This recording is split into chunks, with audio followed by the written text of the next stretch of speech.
반갑습니다. 여지훈 평가사입니다.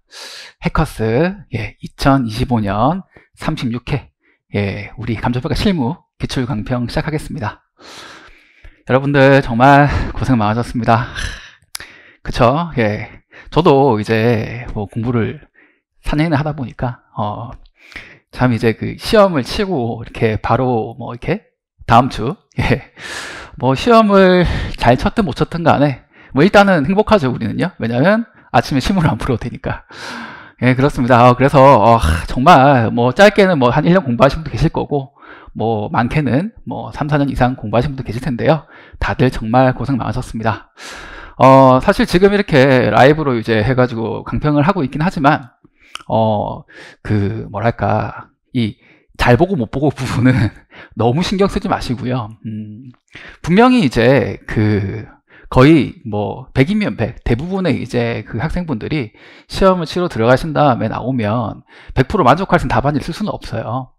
워낙 긴장되는 순간이잖아요. 완전 긴장되고, 그리고 이제 실수를 많이 합니다. 그러면 이게 그 뭐 평소에도 우리 스터디 풀 때 실수 많이 하잖아요, 사실. 그러다 보니까 근데 더욱더 긴장된 상태에서 실전을 가고, 그리고 이제 어떻게 보면 참 큰 부담감 속에서, 그리고 낯선 환경에서 시험을 치잖아요. 그런 평소보다 실력을 평소만큼 실력을 발휘하지 못하는 거는 사실 너무 당연합니다. 그래서 오늘 제가 이렇게 우리 기출 36회를 풀어 드릴 거지만 이렇게 꼭 풀어야 합격을 한다라는 게 아니에요.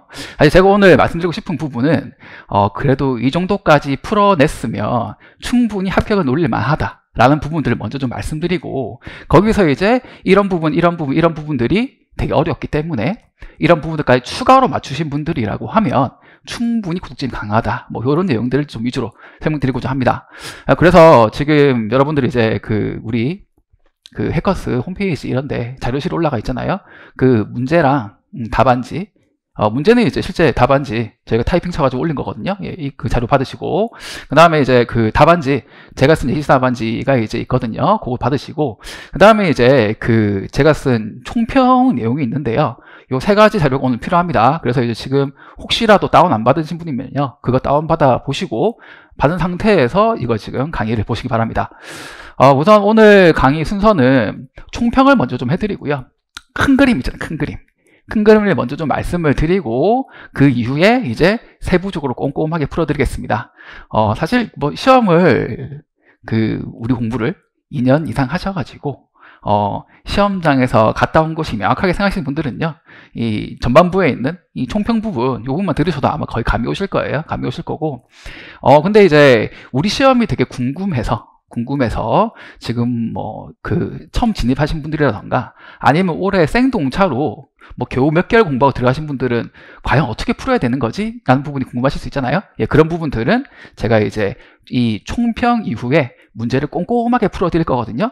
그거 보시고 문제를 저렇게 풀어야 되는구나 라고 이렇게 배우시면 될 것 같습니다.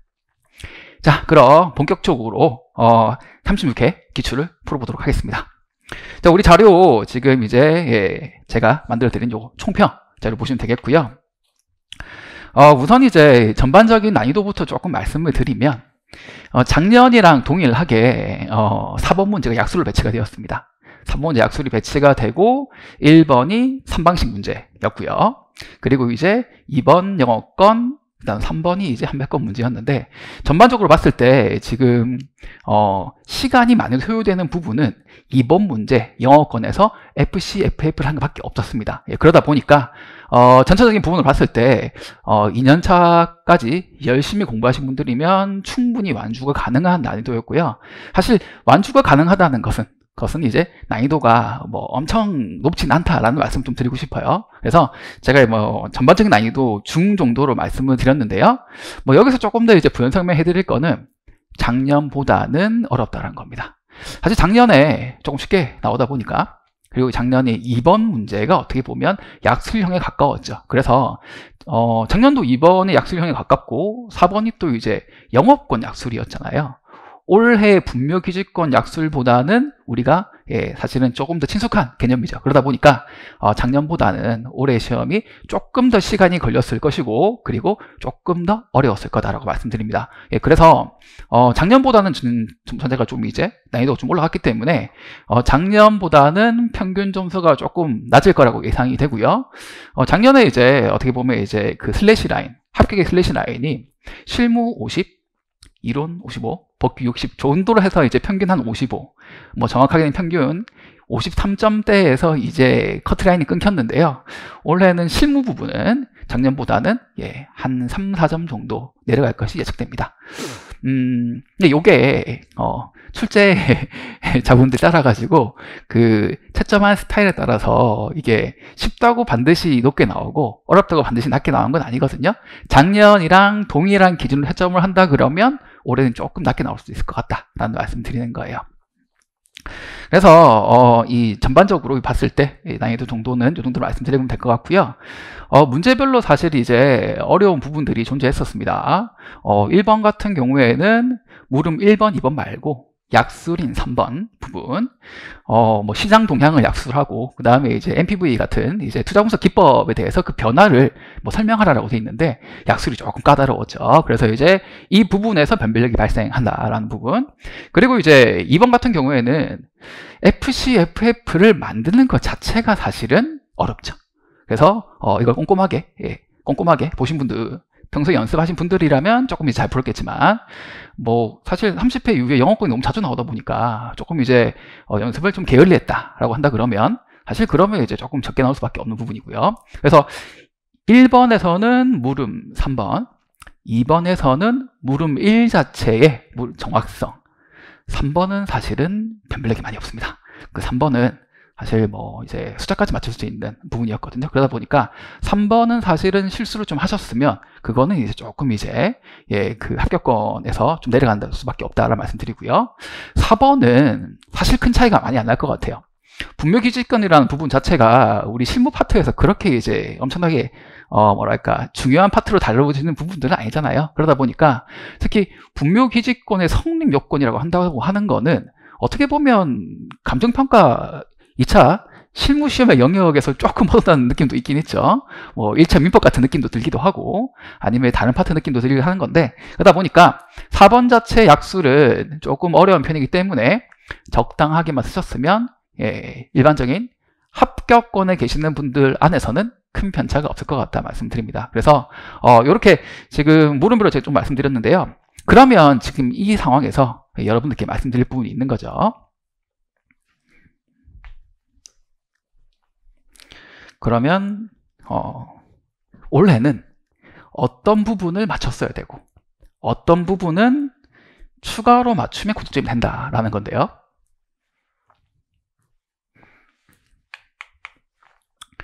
우선 제목부터 좀 써야 되겠죠. 36회 간평 실무입니다. 자, 어떻게 보면 기본적인 부분 먼저 말씀드리면요. 득점했어야 될 기본 파트인데요. 기본 파트는 우선 이제 문제 1번에서 물음 1번과 물음 2번 부분은 조금 맞춰줬어야 됩니다. 건축 충당, 건축물이죠. 뭐 제가 좀 이따 말씀드리겠지만 우리 3기 스터디 첫 주차에 바로 넣었던 그 논점이고요. 건축 충당, 건축물 등이지만 사실 건축물 등 안에는 토지도 들어가기 때문에 토지에 대한 기본 평가가 베이스로 깔리면서, 그리고 거기다가 이제 건축 중단 건축물이라는 특징을 반영한 건물 평가를 내는 부분이었습니다. 그래서 첫 번째 물음은 그거를 3개 구하는 거였죠. 그래서 현재 상태 1개, 그리고 개발 완료 전제한 거 2개. 현재 상태는 역시 감가수정 부분이 나와 있었고, 그 다음에 이제 개발 완료 전제한 거는 어떻게 평가해야 될지 사실 친절하게 나와 있었어요. 그러다 보니까 어떻게 보면 기본 점수 베이스를 깔아줘야 되는 부분이 되겠습니다. 토지는 토지는 어떻게 보면 우리가 평소에 연습했었던 그런 사례 선택을 하는 그 기준들 있잖아요. 거기에 맞춰가지고 사실 그대로 나왔어요. 그래서 토지는 거의 숫자까지 맞춰주는 게 맞을 것 같고, 건물도 이제 꼼꼼하게 읽었으면 거의 숫자까지 맞출 수가 있었는데, 건물은 이제 좀 약간 낯설잖아요. 그래서 뭐 기성공사가 있고 미성공사가 있는데, 뭐 미성공사, 기성미성 용어도 사실은 좀 낯서실 수 있죠. 그러다 보니까 실수할 수 있는 부분이 좀 있었어요. 그래서 건물은 조금 실수할 여지가 있는데 토지는 조금 적었다. 그럼 토지는 거의 맞추셔야 되고, 건물은 살짝 틀려도 되는 부분. 자, 물음 2 가면 직접 반원법으로 수익가격 구하는 거, 수익가액 구하는 거였어요. 우리 사실 간접법으로 PGI 구해온 다음에 거기다가 이제 운영경비 비율이 있으니까, 그리고 우리가 늘 보던 소득 수익률을 가지고 환원해버리면 되는 부분이었습니다. 숫자를 맞출 수 있는 부분이었어요. 그래서 점수를 반드시 득점을 해야 될 기본 파트 첫 번째로서 문제 1번에 물음 1번과 2번이 되겠습니다. 그러면 여기서 추가로 이제 변별력 파트 하면 문제 1번에서 문제 1번에 쭉 오죠. 문제 1번에서 물음 3번이 되죠. 시장 동향 예측. 안 그래도 여러분들 약술 나오면 힘들어 하시는데, 주어진 자료를 가지고 시장 동향을 한번 이제 예측해 보라라고 한 거예요. 사실 이 긴장된 시험장에서 뭐 두서없이 나올 수밖에 없죠. 그렇죠. 그러다 보니까 일단 주어진 자료라는 멘트조차도 잘 안 보일 수가 있고, 그러면 이제 뭐 집값 변동률이 보합세다, 건축비가 엄청나게 많이 올랐다. 근데 보면 소득 수익률은 내려가고 있는데 약간 보합 느낌이고, 뭐 그 운영 경비 비율도 마찬가지죠.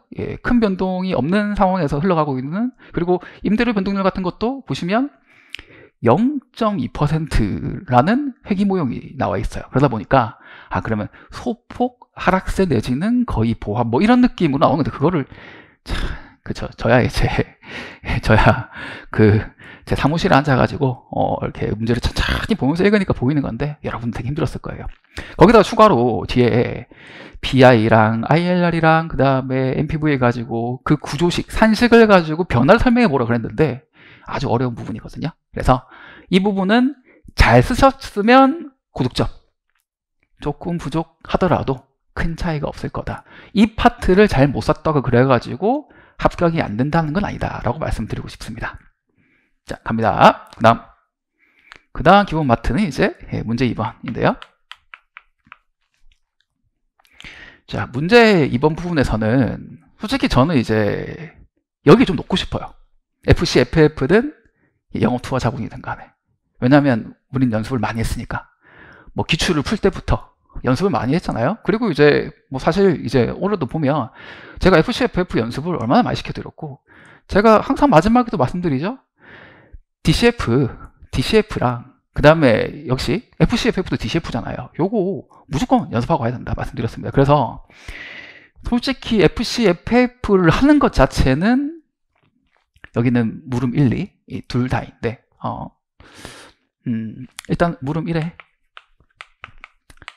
FC, FF 모형에서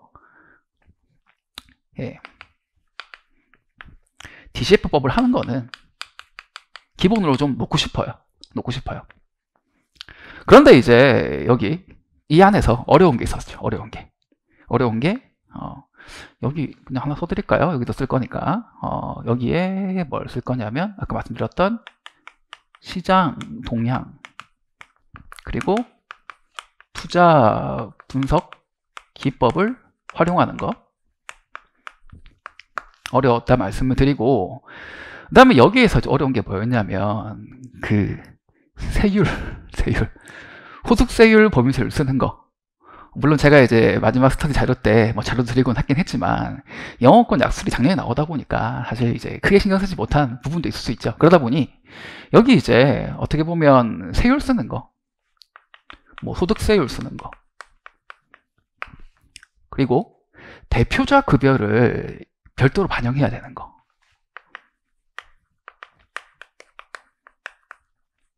요 두 개 정도는 아주 어려웠다 말씀드립니다. 뭐 이제 개인 사업장이다 보니까 편하게 속세를 쓴다라고 생각해 주시면 좋은데, 또 법인을 전환한다니까 법인을 쓰고 싶은 마음도 생기잖아요.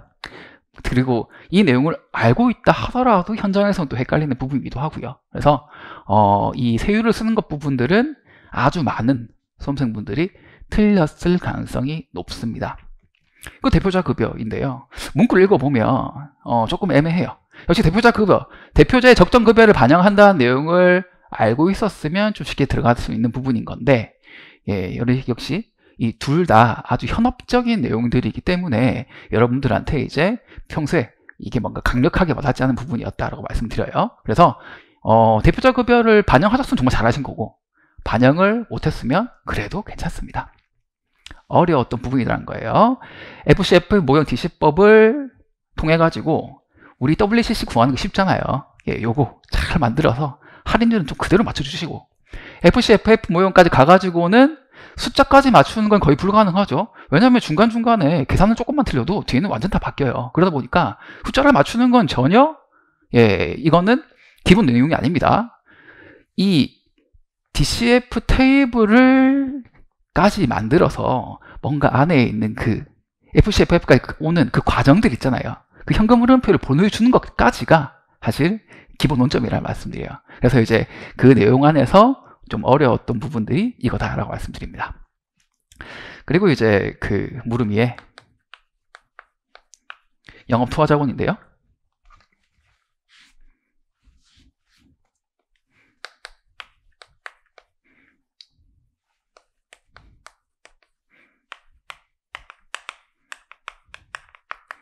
영업 투하자본은 뭐 모든 수험생분들이 조금 어려워하죠. 예, 그래서 영업 자산에서 영업 부채를 빼는 건데, 영업 자산에 투자 자산 빼고 영업 부채는 차익금 빼고 나머지, 뭐 이렇게 쉽게 되는 거는 뭐 앞에 있는 선생님들밖에 없죠. 그러다 보니, 그리고 이제 역시 또 계속 뭐 반복해서 말씀드립니다만은 작년에 이제 약속 나오다 보니까, 예, 그리고 30회 위에 뭐 2번에 나오다 보니까 역시 연습을 많이 안 했을 가능성이 높다. 그래서 영업 투하자본 자체를 구하는 거는 뭐 연습을 많이 했으면 조금 이 파트로 볼 수 있겠지만, 제가 볼 때는 실수를 많이 했을 거라고 봅니다. 그래서 변별력이 생길 수 있는 파트로 놓겠습니다. 다음 문제 3번입니다. 문제 3번은 사실 전체가 기본 파트가 되겠습니다. 물음 1이든 물음 2든 전체가 되겠습니다. 판매권 손해배상액이 나왔어요. 제가 2기 때 출제를 해드렸죠. 예. 저는 손해배상액까지 구하게 만들었죠. 근데 이번 문제는 손해배상액은 안 구했어요. 그래서 필지가 2개가 나왔는데 각각의 판매권 상실 당시에 가액을 구하면 되는 부분, 해당 공익사업의 개발이익이 다 영향이 다 반영된 그대로를 구하면 되는 거잖아요. 오케이, 됐고, 그 다음에 이제 임금조사 토지 집값 변동률, 요거는 해당 사업에 영향을 받으면 안 되죠. 가만히 있어서도 얼마나 올랐느냐라는 부분인 거니까. 그래서 표본지를 선정할 때 해당 사업 영향 없는 걸 고르면 되는 건데, 해당 사업에 영향이 있다 없다 가지고 한번 딱 나누고, 그 다음에 거기서 아니죠, 1번 2번 여기 자연녹지랑 이종일주랑 딱 나눠가지고, 자연녹지랑 주거지 딱 나눠가지고 표준지 한번 쫙 나누고, 거기서 이제 해당 사업 영향 받은 거 해가지고 하나 고르고 2번도 고르고, 표본지는 해당 사업 영향 없는 거 고르는 건데, 그거를 이제 고르다 보면 우리 그렇잖아요. 처음에 소유권 상실 시점, 그때 표준지가 있어야 되는 거잖아요. 그거 쳐다보면 자연스럽게 그냥 다 배분이 됩니다. 그래서 주어진 집가 변동률, 개별 요인, 급악 요인 정말 침착하게 적용을 하시면 숫자를 맞출 수 있는 부분이었거든요. 그래서 반드시 맞춰야 될 파트 중에 하나로 놓겠습니다. 자, 그리고 이어서 문제 4번인데요. 문제 4번은 여기 놓겠습니다. 문제 4번. 여러분도 좀 헷갈리겠네요. 그거를 물음이니까 동그라미 3번으로 표시하겠습니다. 이렇게. 분묘 기준권, 뭐 평소 연습 연습을 사실 할 것도 별로 없어요. 왜냐하면 우리 현업에서 분묘기지권이 있다고 하면 그냥 감가해버리거든요. 편한 30% 가까이 버려요, 그냥. 사실 그게 현실이기 때문에. 그래서 뭐 사실 큰 고민이 없을 수가 있는 건데, 현업에서는. 근데 이제 요게 또 최근에, 뭐 최근이라고 하면 좀 그렇지만 2017년 대법원 이제 해가지고 나온 거니까 대법원에서 이제 뭐 분묘기지권 있는 경우에 요거 이제 적정 지료 지급해야 된다라는 이제 판례가 나와서 뭐 그것과 연계를 해가지고 이렇게 좀 이렇게 나온 출제한 걸로 좀 보여집니다. 그러면서 이제 분묘기지권 성립 요건을 물었어요. 분묘 성립 요건은 감칙에도 없고 실무 기준에도 없고 해설서에도 없고 토보침에도 없고 우리가 평소에 본 자료에는 없는 내용이에요. 그러다 보니까 우리 사실 뭐 그 정규 시험 범위 안에 밖에 있는 내용이거든요. 그래서 사실 첫 번째 물음이 성립 요건은 여러분들이 그냥 적당히 아무거나 쓰시면 기본 점수 다 나갈 겁니다. 뭐 승락, 그 다음에 시효치드, 거기다가 마지막에 이제 약정인데 뭐 내 거 안 옮긴다는 약정, 뭐 그런 것까지는 하기 너무 힘들죠. 그래서 그 첫 번째 성립 요건 자체는 아주 쓰기 어려운 부분이었다. 바로 변별력이 생길 거고요. 한 개라도 맞추면 정말 잘 쓴 겁니다. 근데 대신에 여러분들 3개 이상 쓰라 그랬잖아요. 3개는 무조건 써야죠. 3개를 안 쓰면 시킨 거 안 한 거니까. 그래서 뭐 아무것도 지어냈든 간에 3개 쓰시고 그 중에 1개 정도만 맞춰도 고득점이다 말씀드립니다. 자, 그리고 이제 두 번째, 요거는 이제 그 응용해서 쓰는 거죠. 분묘기지권 그리고 유연분묘가 소재하는 토지를 평가할 때 어떻게 평가할 거냐. 보시면 그 요거 경매평가거든요. 경매평가기 때문에 뭐 나지상정 이런 거 쓰시면 안 돼요. 그렇잖아요. 경매니까. 그래서 그러면 분묘기지권이 있는 거를, 유연분묘가 있는 거를 어떻게 쓸 거냐라는 건데, 조금만 고민해 보면 분묘기지권이 법정지상권, 지상권과 유사한 개념이잖아요. 개념이고, 그리고 유연분묘가 있다는 것 자체는 실수의 건물이잖아요. 경매 나갔을 때. 그렇잖아요. 분묘를 평가해 주세요 할 일은 없잖아요, 그게. 그러다 보니까 그러면 우리 지상권이 설정된 토지라던가 아니면 제시의 건축물 등이 소재하는 토지에 대한 규정을 준용해 와서 결국에는 그 영향을 고려해서 평가한다라는 부분으로 드시면 될 것 같고, 여기서 조금 더 구체적으로 나간다 그러면 뭐 공제법이라던가 비율법 해가지고 우리가 익히 목차로 그냥 어떻게 보면 좀 일반 형태를 잡는 뭐 그런 형태로 쓰셨으면 엄청난 고득점이라고 볼 수 있겠습니다. 보통 뭘 쓸지 막 정신이 없기 때문에 아무거나 쓰고 나올 가능성이 높은 거거든요. 근데 여기서 이제 조금만 침착하게 제가 방금 말씀드렸던 그 내용들을 좀 언급했다고 하면 변별력으로 올라갈 수 있다고 봅니다. 자, 결론적으로 말씀드리면 올해 시험은 이렇게 지금 구성이 되는 부분이고요. 이 기본 파트만 잘 했어도 40점은 그대로 넘어갑니다. 요거 다 틀렸어도, 근데 죄송하지만 근데 쓰긴 써야 돼요. 비워놓는 걸 전제하는 건 아닙니다. 적당하게 뭘 쓰기만 해도 요거 정도 잘 챙기셨으면 특히 여기서 숫자까지 맞췄다 그러면 이것만 가지고도 50점이 훨씬 넘게 나와요. 그건 제가 정말 장담 말씀드릴 수 있겠습니다. 자, 그래서 여기서 여러분들이 몇 개까지 실수했냐가 중요한 거예요. 몇 개까지 실수했냐. 토지를 구할 때부터 지변율 박스에 있는데 고르는 거 실수했다. 사실 그러면 좀 마음이 아프죠. 그렇죠. 수익환원법 하면서 그냥 사례 툭툭툭 골라서 가는 거예요. 어떻게 보면 사례 선정이 되게 좀 쉬웠거든요. 그러다 보니까 다 맞췄어야 되는 부분인데 거기서 실수를 최소한으로 했어야 된다라는 부분 말씀드리고요.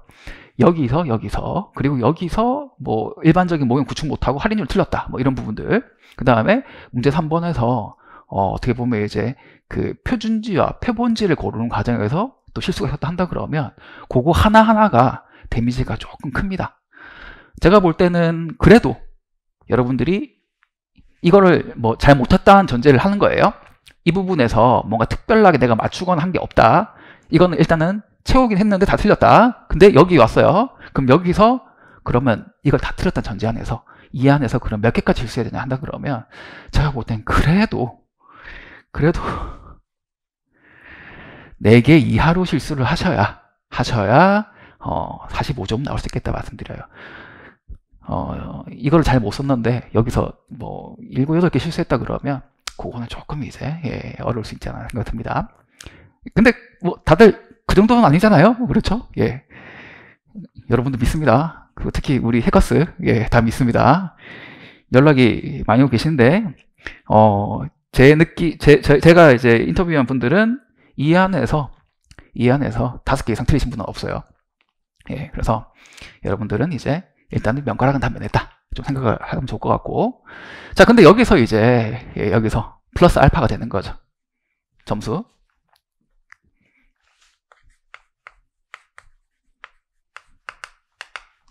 여기서 점수 플러스 알파입니다.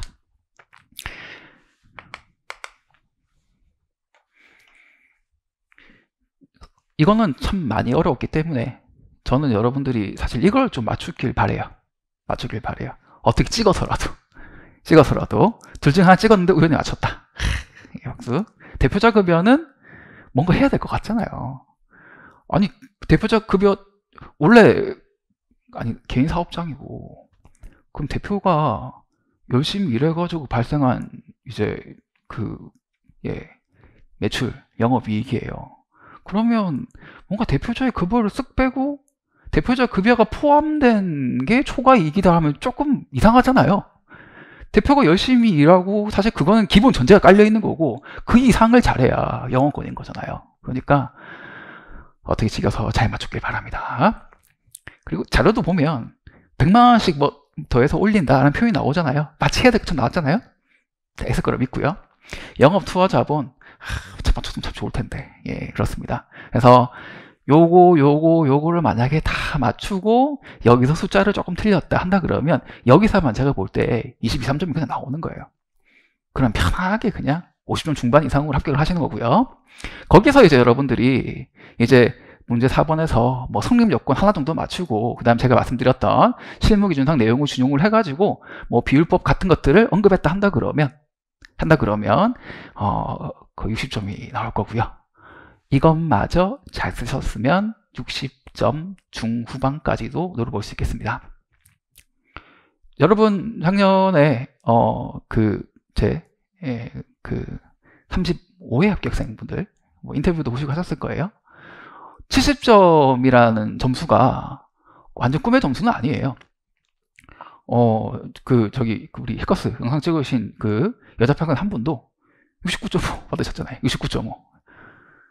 충분히 나올 수 있는 점수거든요. 그래서 여러분들 시험을 보고 나오시면 늘 내가 틀린 것밖에 기억나지 않거든요. 틀린 거는 괜찮습니다. 많이만 안 틀리면 되는 거고요. 그리고 그래서 이 부분을 이제 어떻게든 5개 이내로 선방을 하고 그 다음에 여기서 조금 잘 썼다고 하면 여러분들은 실무 때문에 합격을 못할 일은 없을 거라고 봅니다. 자, 그래서 플러스 알파까지 해서 65점까지 한번 기대해 볼까요? 70점은 조금 내가 너무 오버한 것 같고, 네. 그래서 작년 대비해서 뭐 70점 정도를 수석급이라고 본다고 한다 그러면 60점 후반대 정도가 수석급이 될 것 같고, 평균 점수도 제가 볼 때는 작년에는 합격 컷이 거의 50점 정도가 됐었는데 실무 같은 경우에는 47점 정도까지 받으면 그래도 합격생 중에 이제 막차를 타는 느낌으로 볼 수 있겠다 말씀드리겠습니다. 자, 우리 총평 자료 조금만 더 볼까요? 저도 홍보는 해야 되잖아요. 우리 자료 보시면 제가 이제 앞에 글로 써놓은 거는 방금 다 설명드린 겁니다. 읽어보시면 되겠고요. 두 번째 페이지 가시면 이제 제가 출제 적중 문제 적혀있죠. 좀 민망하긴 한데 뭐 맞춘 거 맞췄다고 말씀을 드려야 여러분들께서 이제 공부를 또 믿고 열심히 하실 테니까. 제가 올해 시험 대비해서 우리 해커스에 올해 처음 이제 지금 다른 학원에 있다가 이제 옮겨와서 이제 강의를 하잖아요. 그래서 이제 2기 강의부터 시작을 했어요. 스터디를. 그래서 2기와 3기 딱 2개 스터디만 했었는데요. 3기 첫 조차 문제 바로 제가 출제했던 내용입니다. 제가 간단히 캡처를 해서 이제 넣어놨는데요. 어, 이 문제는 제가 이제 경매 컨설팅으로 냈었거든요. 건축 중단 건축물을 하면 순수하게 그거를 평가하는 거에서 끝나지 않고 뭔가 이제 투자라든가 이쪽 이어지는 건데, 저는 경매 컨설팅으로 좀 냈는데 여기는 조금 바꿔서 그냥 투자 분석 같은 느낌으로 낸 거죠. 왜? 물음 자체가 적정 매수 가격이었잖아요. 그럼 두 번째 물음은 뭐죠? 수익 가격은? 이게 내재된 가치인 거예요. 이게 투자를 했을 때 적정 매수 가격으로 사고, 물음 2번에 수익 가액으로 그 가치를 누리고 투자 수익이죠. 이런 구조인 거거든요. 역시 좀 유사한 흐름으로 좀 내어드렸다 말씀을 드립니다. 그리고 영어권 부분 3페이지 가시면 역시 제가 뭐 캡처를 이렇게 쭉 해놨는데요.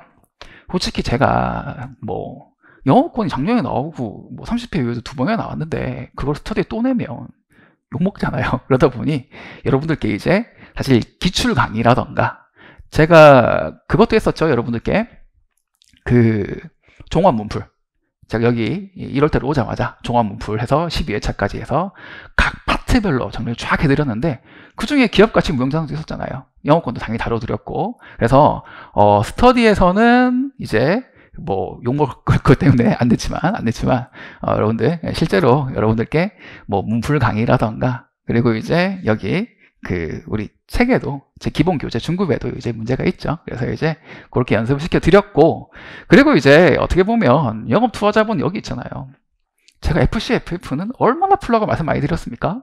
그래서 보시면 일단은 2기 3주 1번에 영업권이 있긴 있어요. 이 방식으로 낸 건 아닌데 2기 4주 3번 보시면 기업가치 내고 3기 2주에 지적권 내면서 FC, FF는 계속 연습을 시켜 드렸습니다. 그리고 제가 마지막에도 FC, FF는 꼭 연습하고 가야 된다고 말씀을 드렸던 부분이고요.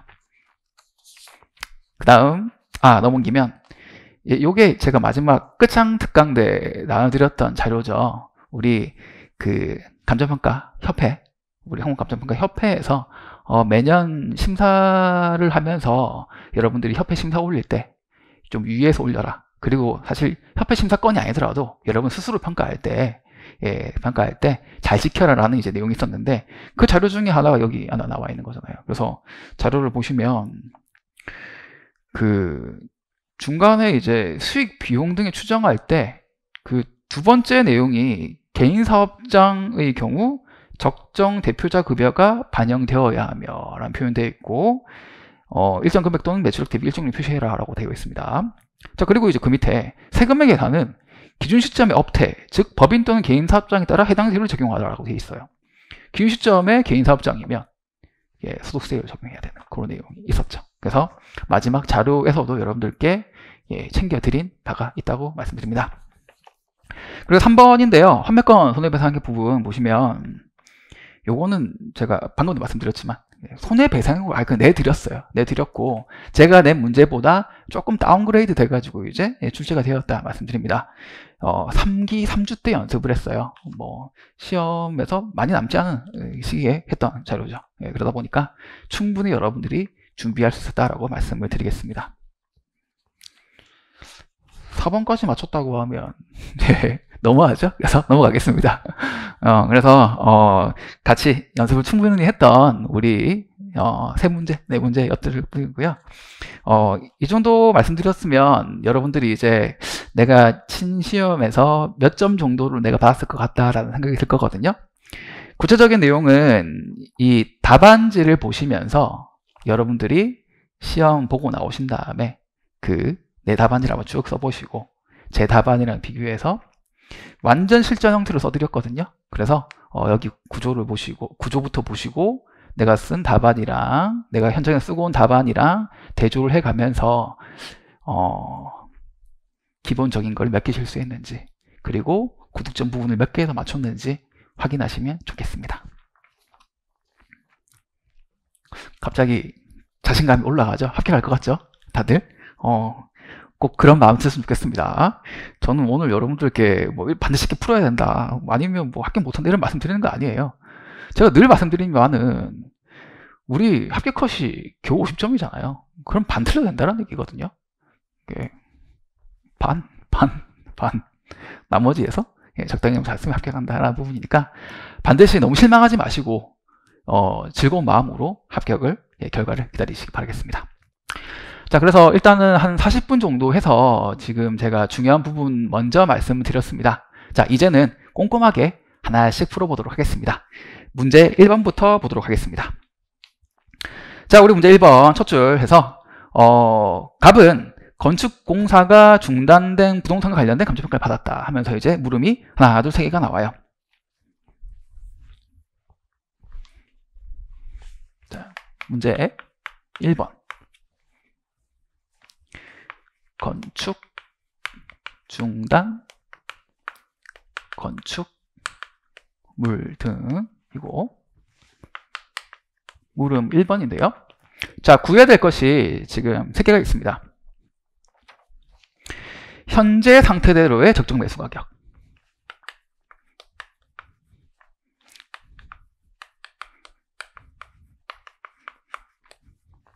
자, 그리고 개발을 완료할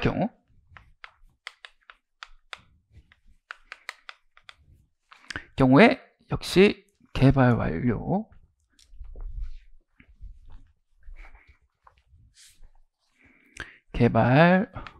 완료를 전제한 적정 매수 가격 2개를 물었고요. 문제 구조를 봤을 때 건물만 하는 것이 아니라 토지까지 한다라고 보시면 되겠습니다. 표현도 건물이 아니라 부동산이라고 되어 있잖아요. 자, 그래서 우선 토지부터 구해야 될 텐데 자료를 보니 자료 4번 편중공시지가, 자료 5번 평가설례, 자료 6번 거래사례 자료가 나와 있습니다. 물음 1번에 보시면 자료 1에서 10을 활용하라고 되어 있습니다. 자료 11부터는 볼 필요가 없죠. 그러니까 자료 11은 이제 물음 2부로 넘기는 거고, 그래서 자료 10번까지 통해가서 본다 그러면 우선 사례 자료가 토지를 구할 사례 자료가 공시지가, 평가설례, 거래사례 이렇게 있습니다. 그러면 여러분들이 이제 할 수 있는 구조는 이게 일반평가다 보니까 토지는 공시지가 기준법을 하고 거래사례 비교법으로 합리성 검토를 하는 거죠. 감칙 14조 1항에 따른 원칙, 감칙 12조 2항에 따라 합리성 검토를 해야 되기 때문에 거사비가 위치해야 되겠습니다. 그리고 이제 평가설례는 공시지가 기준법 할 때 그 밖인 부증 자료로 하시면 되겠고요. 뒤에 표준지 기준 방식으로 하라고 돼 있기 때문에 그 바뀐 보정을 일단 무조건 하는 거죠. 자, 그래서 우리 표준지부터 하나 골라보면 우리 일반 상업지역에 업무용을 짓다 만 거잖아요. 그래서 근상이랑 그 다음에 근상 섞여 있는 1번, 2번 날아가고 중심상업지역에 4번도 날아가게 되죠. 그리고 3번을 보니까 표준지 조사 자료에 주변 상업지대 토지라고 되어 있어요. 근데 우리 지금 토지는 지금 광대 소각에 위치하고 있는 땅이거든요.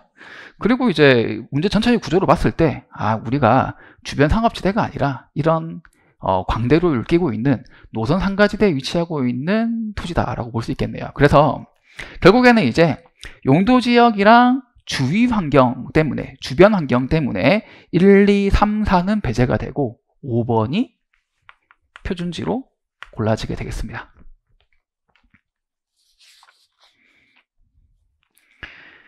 자, 그리고 이어서 그 밖인 보정을 해야 되니까 그 밖인 보정이 여기 들어가죠. 그 밖인 보정. 그가 아니라 이처럼 보이네요. 여기서 이제 시점 수정은 뒤에 지가 변동률이 있고, 지역 요인 비교 인근 지역 나와 있고, 개별 요인 비교 토지랑 가로랑 획지 비교하면 되겠네요. 그래서 무난하게 시점 수정, 지역 요인 비교, 개별 요인 비교 맞출 수 있겠고요. 그 밖에 요인 보정할 때 이제 사례를 골라야 되겠죠. 사례가 지금 A, B, C가 있습니다. 지금 C 같은 경우는 중심 상업지역이니까 역시 용도지역 상위 때문에 배제가 되고, B 같은 경우에는 A랑 비교했을 때 과거잖아요. A랑 B 중에 더 뭘 고를래 하면 A를 골라야 되겠죠. A는 24년, B는 23년이니까. 시점 수정은 뒤에 자료가 있어가지고 둘 다 가능은 해요. 하지만 우리 지금 앞에 이 페이지에 보시면 상단부에 중간에 표준지 거래사례 평가설 임대 사례 선정은 가장 비교 가능성이 높은 한 개, 하나만 선정하라고 되어 있습니다. 그래서 두 개를 선정할 필요가 없고 더 최근인 A를 선정하시면 되겠습니다.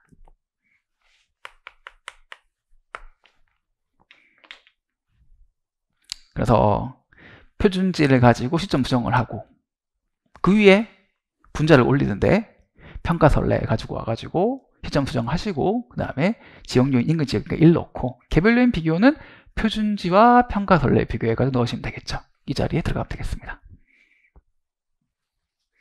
남은 자료 거래사례 있네요. 자, 거래사례 지금 가나다라 중에 나 3종이 섞여 있으니까 날아가고 그 다음에 라 같은 경우는 21년도에 거래됐네요. 이거 우리 거래사례 토지 거래사례 할 때 우리 사례 선정 기준 신사 3배 용의주인지 3 도시적 3년 이내 거래해야 되는 거잖아. 3년 넘었으니까 못 쓰죠. 그럼 가랑 다랑 마가 남는데 가는 밑에 박스 아래 보니까 후면 상업지대다. 그래서 표준지 우리 3번 배제한 것처럼 같은 사유로 주변 환경 사유로 날아가게 되겠고 그 다음 다 같은 경우에 등기사항 전부 증명서를 확인한 바 미등재다. 이거 신사 3배 할 때 신고 안 된 거잖아요. 날아가게 되죠. 그래서 결국에는 마를 고르시면 되겠습니다.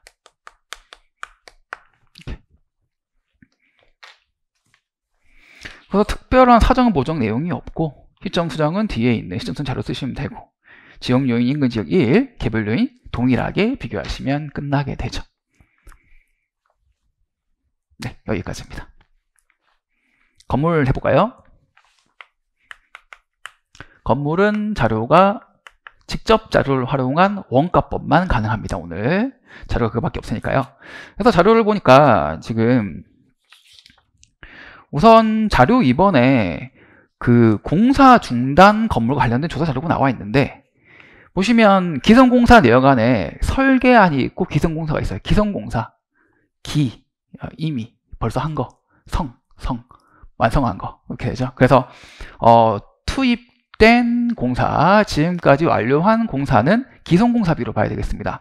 그래서 원래 제대로 지어가지고 돈이 다 들어갔으면 가장 아래쪽에 보시면 160억이 되는 건데 지금 공사를 하다가 말았다 그랬죠. 그래서 95억까지 기성공사 공사비 95억까지만 투입이 된 상태입니다. 그럼 이걸 가지고 이제 어떻게 평가를 할 것인가 라고 이제 보니까 다음 장에 자 3페이지 가서 올라가서 보시면 공사 중단에 따른 감가 비용은 관련 조사자로 되어 있어요. 그러면서 첫 줄에 쭉 가서 물리적 기능적 감가에 따른 비용은 기성건축 공사비 5%다 라고 되어 있어. 그러면 이것만 가지고 이제 평가가 가능하게 되겠네요. 지금 앞장에 나와 있는 기성공사 내역 밑에 요거는 그대로 제대로 원가를 쓸 수 있다. 그대로 제대로 원가를 쓸 수 있다라고 나와 있잖아요. 그래서 기성공사비에다가 감가 이거 하면 끝이에요. 제대로 원가 감가수죠. 다 하죠. 뭐 설계감리, 기본 설비비 이런 거를 뭐 안 넣고 정말 투입된 물리적인 58억 정도에만 뭐 할 수 있는 풀이도 뭐 불가능한 건 아니라고 보는데 글쎄요. 설계감리비도 제대로 원가 들어가는 거고 굳이 따로 빼라는 내용이 없는데 그리고 정기기본 설비비 요건 진짜 물적으로 투입된 거잖아요. 그러니까 여기도 감가 대상으로 보는 게 저는 맞다고 봅니다. 그래서 편하게 95억에다가 바로 5% 감가 하시면 그대로 현재 상태의 건물 가격이 나오겠다라고 생각이 됩니다. 여기까지 됐고요. 자, 이어서 개발을 완료할 경우에 적정 매수 가격 한번 볼게요. 토지는 지금 그럼 또 구해야 되나? 이거 가지고 그럼 또 구한다 그러면 왜냐면 시점이 요게 25년 시점이고 이게 26년 시점이잖아요. 1년이 지났는데 25년 7월 12일 요거는 26년 7월 12일이에요. 그래서 또 해야 되나 하고 보니까 지가 변동률이 보합세네요. 5페이지 가니까 우리 상업지역 지분율 쓰잖아요. 가장 최근 월이 0%네요. 앞으로도 0%. 연장사정 하고 싶어도 0%네요. 그러니까 이게 그대로 편하게 쓰라고 요렇게 내셨구나 라는 거죠. 그러면 일단은 문제가 없고요. 자, 감가 수정을 해야 되는데 건물 가격을 구하고, 근데 공사 방안이 두 개가 있습니다. 사실 그래서 이게 이제 두 개가 있는데, 하나는 기존 건축물 추가 공사, 하나는 철거 신축이에요.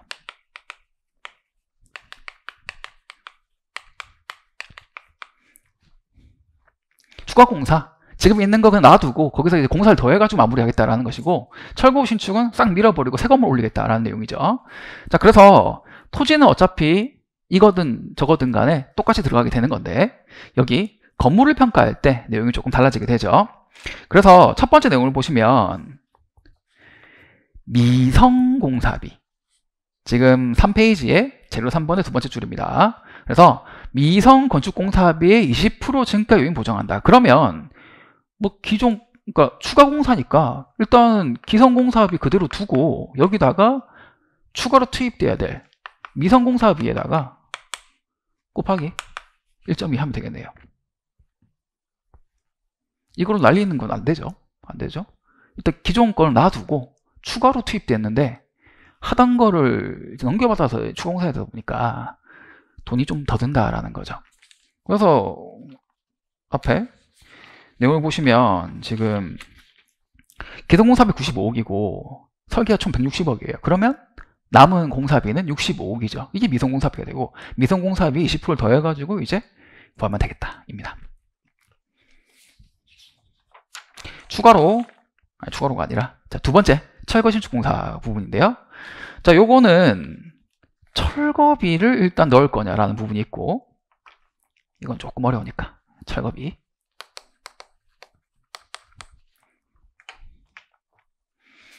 매수인이 부담할 철거 비용은 기성건축공사비 10%다라고 되어 있어요.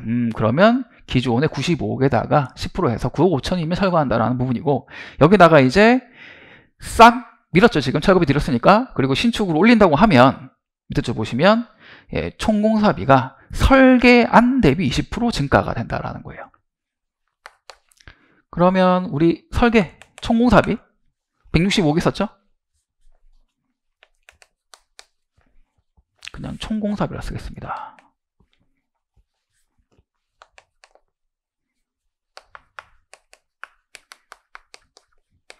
여기에 25%가 더 든다라고 되어 있네요. 철거비를 넣어야 될까 말아야 될까, 아마 고민을 많이 하셨을 거예요. 솔직히 감정평가라고 한다 그러면, 아니 토지는 일단 깔고 거기에 지어진 것만 금액을 내야지, 철거비라는 거는 이미 지금 우리 개발 완료된 걸 전제하고 있는 거잖아요. 그러면 원래 감정평가액이면, 그냥 감정평가액이면 철거비를 원래 넣는 게 아니에요. 근데 오늘 왜 넣어야 되죠? 이것 때문이죠.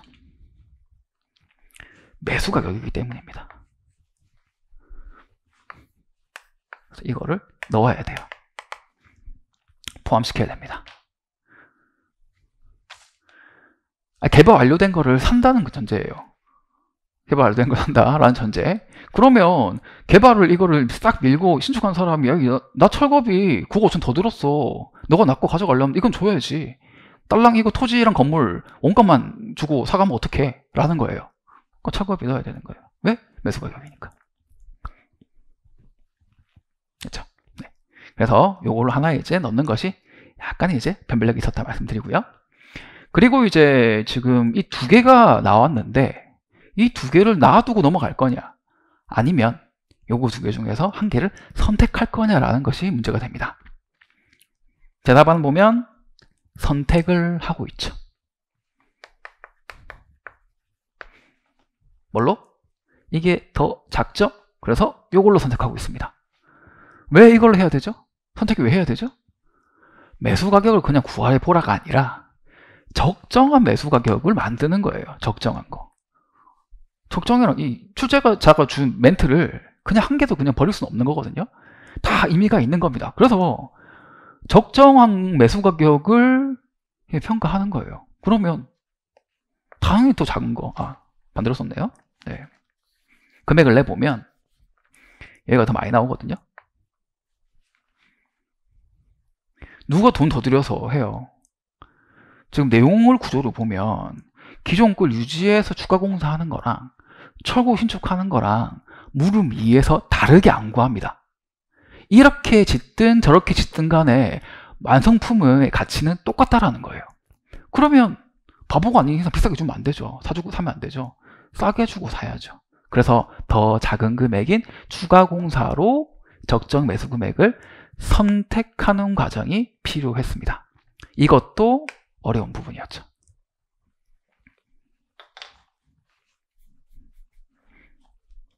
네, 요거. 네. 그래서 물음 1번을 완벽하게 맞춘다고 한다 그러면 여기까지 찾았어야 돼요. 여기까지 찾았어야 되는 부분이었습니다. 뭐 설명을 드리면서 저는 항상 이 기출 문제를 제가 지금까지는 기출 문제를 이렇게 바로 강평을 잘 안 했어요. 그리고 지금 유튜브 라이브로 하잖아요. 이게 오시라고 초대도 안 해요. 왜냐면 뭐 하다가 표정이 바뀌면 앞에 선생님 제가 멘탈이 나가거든요. 그러니까 영상으로만 지금 말씀드리고 있는 건데요. 다 맞추는 건 어려운 부분입니다. 그래서 제가 특별하게 표시를 한 거니까 특별하게 표시한 부분은 좀 못 풀었어도 괜찮다 생각하시면 좋을 것 같아요. 자, 여기까지 말씀드리고 자, 물음 2번 풀어보겠습니다. 이제 여기는 좀 지울게요.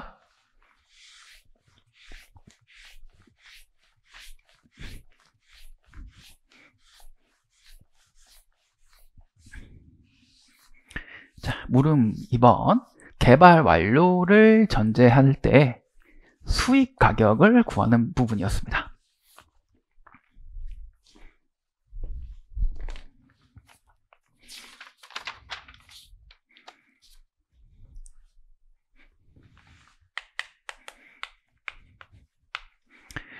개발 완료 전제 수익 가격, 적정 수익 가격 나와 있죠.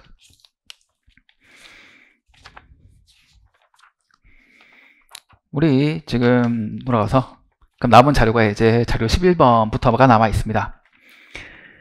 자료를 보니 업무용 빌딩 소득수익률 영업경비 나왔습니다. 소득수익률은 환원율이죠.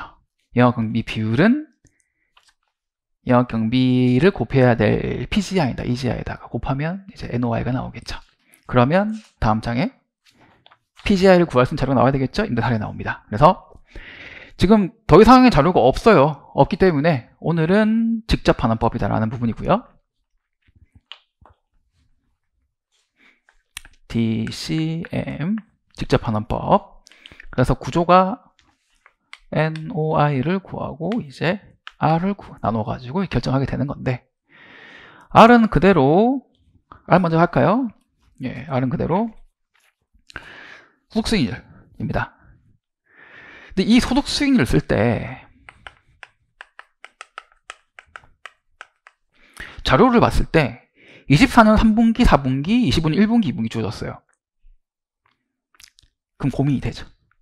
평균으로 갈 거냐 아니면 추세를 볼 거냐.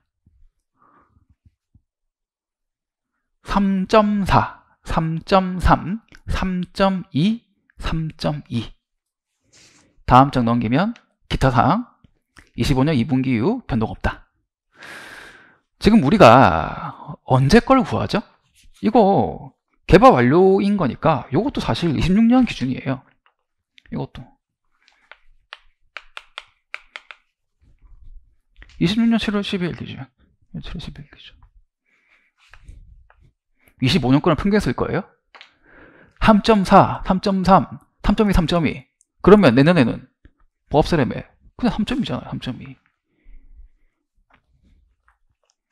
추세를 봐야 되고 추세를 보았다면 이거는 3.2가 사실 답입니다.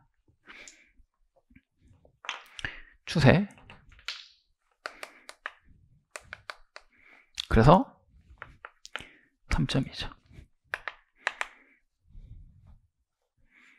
평균이 3.4이 답이 되려면 자료 이렇게 주면 안 돼요. 왔다 갔다 해야죠. 그래야 이게 뭐 의미가 있는 거고, 마지막 뭐 25년 2분기가 3.3이어야 돼요. 사실 그렇게 되려면. 이거는 추세 분석을 하라는 내용이기 때문에 3.2가 답이 되겠습니다.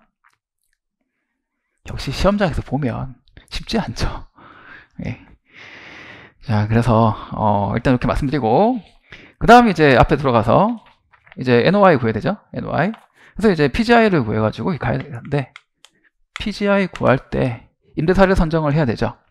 우리 임대사례 선정 1, 2, 3, 4번 중에 하나를 선택해야 되겠습니다. 임대사례 1번은 규모가 너무 다르네요. 우리는 지금 완성하면 7층짜리가 되는데, 지상으로 임대사례 1번으로 가면 18층짜리가 되고, 겸사겸사 보니까 지어지는 건물 구조도 다르고 연면적도 차이가 엄청나게 많이 나네요. 그럼 1번 날아가고, 자, 2번은 규모까지는 유사해 보이는데 사용 승인이 2010년 된 거죠. 아니, 우리는 26년에 완공될 거를 지금 임대료를 매기는데 15년 이내 더 이상 지난 걸 가지고 임사비를 해오면 너무 헌 건물 가지고 비교하는 거잖아요. 역시 2번 안 되겠습니다. 4번은 오피스 권역이 다르죠. 이런 오피스 문제가 나오면 권역에 따라서 인근 지역으로 보잖아요. 그러니까 지금 동부 권역인 4번은 지역률 비교가 불가능해서 못 쓰게 됩니다. 그러면 임대 사례 3번만 남죠.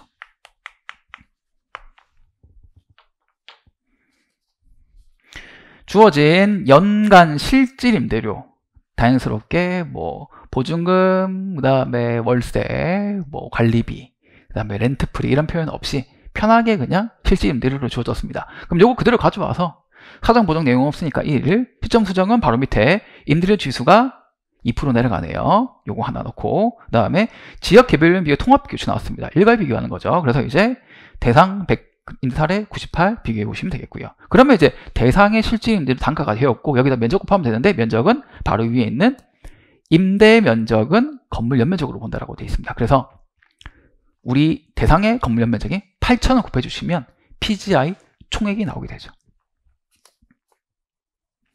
여기서 공실률 그리고 운영 경비 비율 차감을 하면 NOI가 나올 텐데, 오늘 주어진 자료가 영업 비율밖에 없어요. 영업 경비율. 그래서 이 영업 비율 보고 어떤 생각? 공실률 포함됐구나 라고 생각하시면 되겠습니다. 그래서 곱하기 1 빼기 5ER인데요. 그러면 NOI가 나오죠.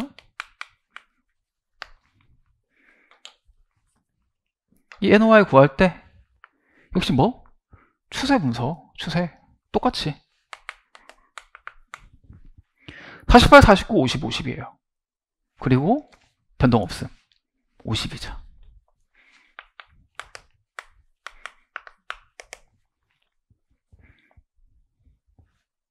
3.2%, 50%입니다. 조금 더 부연 설명해 드릴게요. 답안지 쓰실 때 사실 뭐 공실률 0으로 본다 신축이니까 그렇게 쓸 수도 있겠지만, 사실 현실을 조금 아시면 이게 위에 소득 수익률 어디서? 한국부동산원 발표 자료죠. 그럼 그 밑에 영업경비 비율, 요것도 사실 한국부동산원이 발표를 해요. 발표할 때 요거 공실 포함돼서 발표합니다. 그래서 실제 현업자료처럼 내신 것 같아요. 내셨어요. 그래서 뭐 한국부동산원 출처다 이런 말은 없지만 그런 느낌으로 봐가지고 공실률 포함된 통계 자료를 냈다라는 부분. 그래서 공실률을 0으로 본다라기보다는 공실률이 포함됐다라고 언급하는 것이 조금 더 좋은 답안지가 되겠고요. 그리고 50%라는 숫자로 하셔야 정답이 되겠습니다.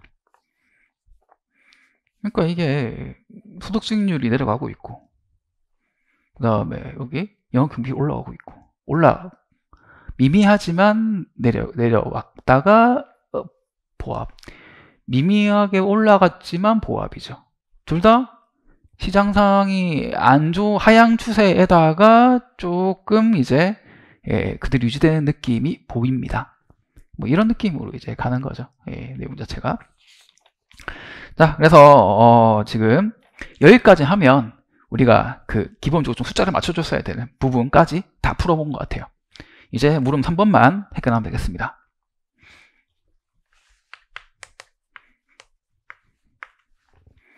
자, 시장 동향을 분석을 해야 돼요. 시장 동향. 향후 시장 동향.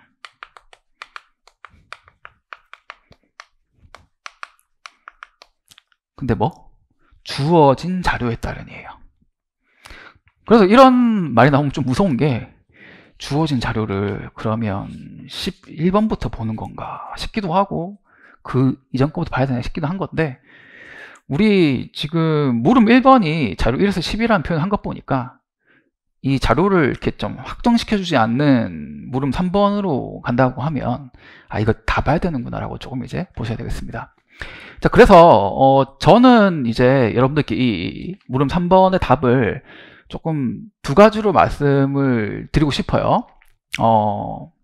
이 향후 시장 동향을 이제 지금 분석을 한 다음에 뭘 해야 되냐면 향후 시장 동향 기술하고 이에 따른 PIRR, MPV 변화를 설명하라고 했습니다. 이거를 가지고 이어서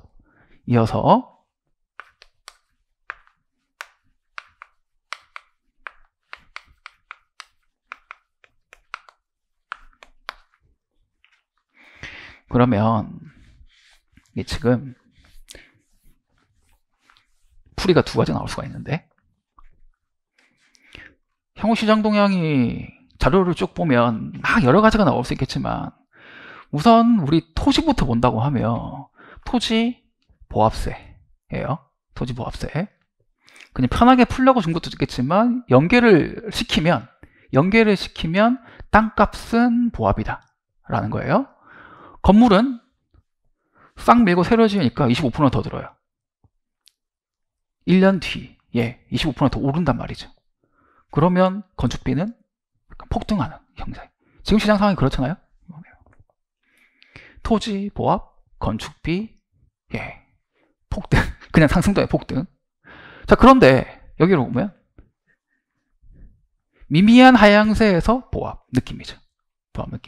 그럼 이 전반적인 상황을 봤을 때 어쨌든 시장 상황이 되게 좋은 상황은 아니죠.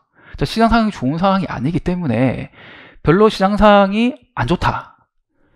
뭐 지변율, 건축비, 그 다음에 소득수익률, 운영경비 비율, 그 다음에 여기 무슨 뭐 AI 프로그램 해가지고 무슨 돌렸는데 뭐 나오던 내용 자체가 근데 여기 회계식 자체가 마이너스가 붙어 있잖아요. 그러면 아 역시 약간 하향세 느낌으로 가져간 다음에 그 하향세라는 부분을 가지고 그대로 PI도 안 좋아질 거고 IR도 안 좋아질 거고 NPV마저도 안 좋아질 거라고 약수를 하는 형태가 가장 일반적인 기술 형태라고 봅니다.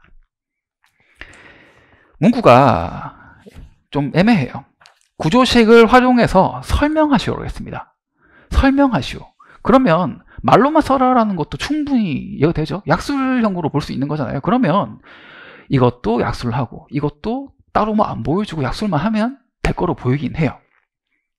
여러분들이 할 수 있는 현실적인 답안지입니다. 제가 볼 때는요. 그래서 그 답안 첫 번째가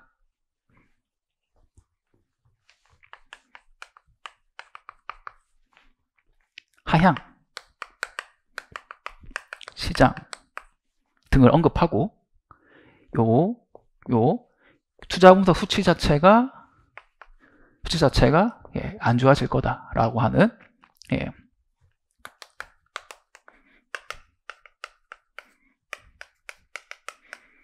뭐 아니면 보합 시장으로 본다면 뭐 약간 그런 느낌이 있었잖아요. 그러면 수치 역시 뭐 보합 시장이다 뭐 해서 뭐 하는 건데 변화라는 표현을 준 것을 보니 보합이라고 좀 이제 답안을 하기에는 조금 부담스러워요. 그래서 하향이라는 느낌 주시고 하락 예상으로 한다라고 하면 뭐 가장 무난한 일단 답안지가 되겠습니다.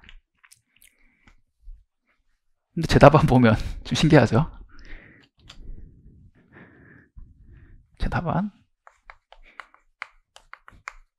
답안인데 이게 저는 어떻게 썼냐면 향후 시장 동향을 아까 말씀드렸잖아요. 우리가 그 실무를 잘 풀려면 실무를 잘 풀려면 그 출제위원회의 마음을 읽어야 된다.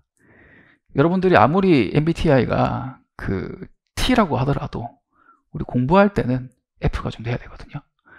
그런 측면에서 본다 그러면 아니 물음 3번을 내는데 물음 1과 물음 2와 전혀 상관없는 물음 3번을 낸다?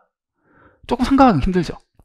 그러면 이게 물음 3번을 풀 때 물음 1, 2를 연계를 좀 시켜야 되지 않을까라는 거예요. 연계.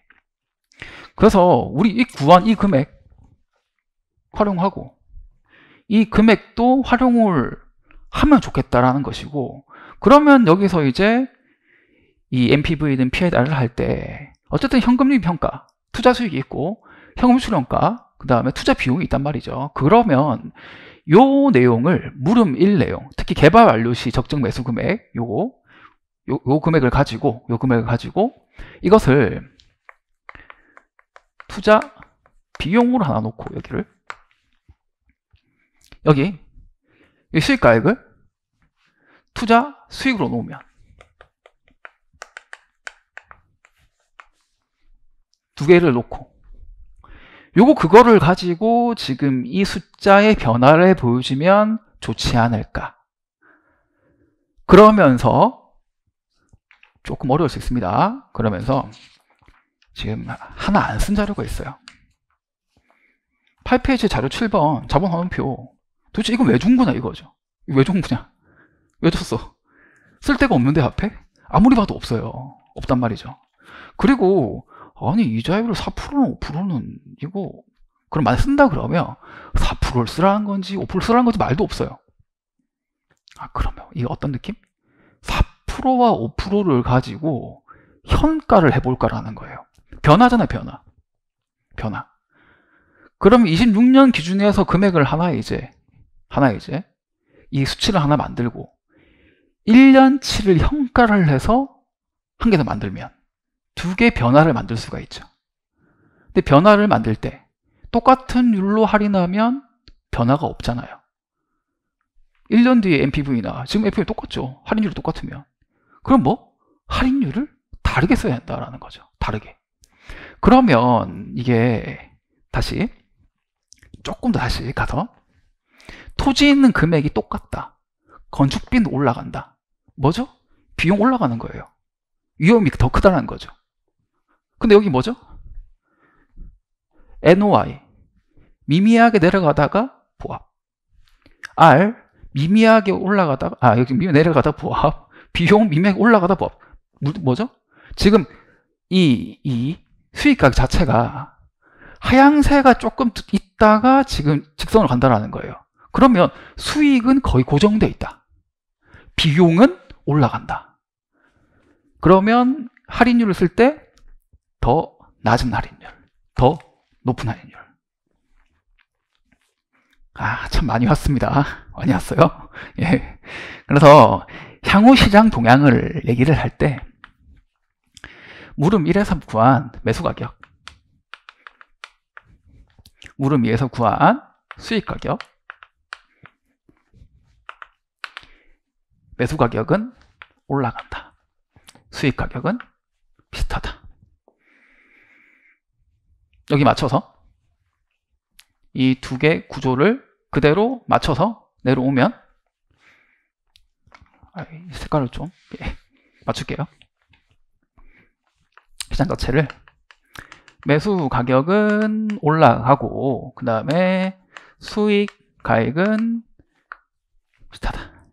수익 가액이 더 내려간다라는 부분을 막아놓은 장치가 하나 있어요. 어디냐면 8페이지 상단에 있는 요 내용이에요.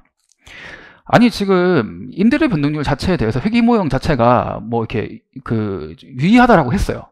그럼 마치 이 내용을 좀 써야 될 것 같은데, 근데 지금 일단 마이너스 변동률 자체가 마이너스 0.00이란 말이죠. 그러면 이거 0.2% 정말 미미하게 내려왔어요.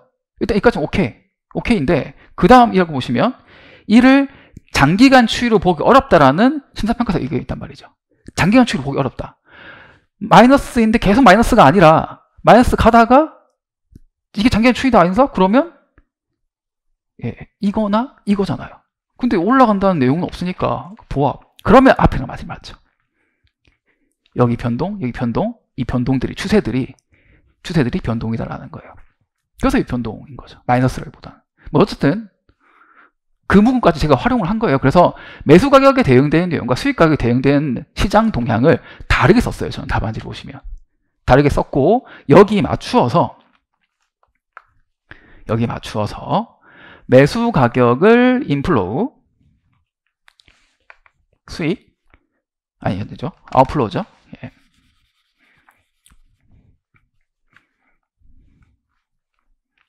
여기를 아웃플로우, 여기를 인플로우, 수익과 비용으로 와서 여기서 이제 두 개를 구한 거예요. 두 개.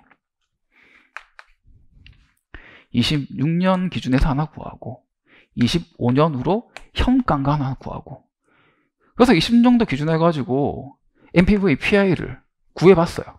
그래서 얼마 수치가 나왔단 말이죠. 이때 예, PI, MPV. 그래서 얼마 수치가 나왔단 말이죠. 25년으로 현가를 해요. 현가할 때 여기에 5%를 적용하고 조금 더 위험한 매수 가격에다가 5%로 현가, 수익 가격에다가 4%로 현가. 그래서 이 두 개를 반영해가지고 여기 자리에 넣어서 역시 PI와 MPV를 구해가지고 숫자를 만들면 20년도로 기준해서 그냥 구하면 그럴 수 있겠는데 25년이랑 비교해 보니까 하향세더라라는 거죠. 하향세. 그런 똑같아요. 어쨌든 지금 PI든 FV든 간에 내려간다라는 부분을 쓴다는 게 정답처럼 보입니다. 그거를 저는 숫자로 구해서 보여준 답안을 쓴 거예요.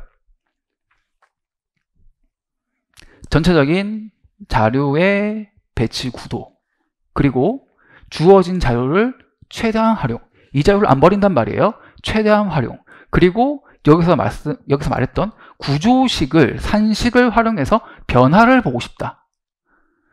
물음 1과 물음 2의 숫자를 가지고 변화를 만든 답안지입니다. 그래서 저는 이렇게 구성을 했는데 참고만 하세요. 네. 제가 열심히 분석해서 이렇게 잘 풀어드렸다는 거 이제 어필하는 부분이고요. 여러분들께 제가 이 정도까지는 뭐 요구하지는 않습니다. 어쨌든 제 답안지가 조금 이제 어려울 수 있기 때문에 그래서 뭐 제가 좀 설명이 길어졌는데요. 1번을 가장 잘 푼다. 다들 그냥 이렇게 약술만 할 때 나는 이렇게 분석을 해서 숫자까지 보여줘요. 설령 출제자가 의도하지 않았고 출제자가 생각한 거랑 좀 다르게 틀릴 수도 있습니다. 하지만 딱 이런 답안지 보면 너무 감동받죠. 와, 내 문제를 이렇게까지 분석을 해가지고 이렇게까지 꼼꼼하게 자료를 활용을 해가지고 이렇게까지 써주는구나. 틀려도 이건 무조건 점수가 무조건 되는 답안지인 거예요. 그래서 일단 치고 나오신 분들한테는 말씀드리는 것보다는 방금 말씀드리는 거는 그 내년에 시험을 보실 우리 1, 2년차 분들한테 말씀드린 내용입니다.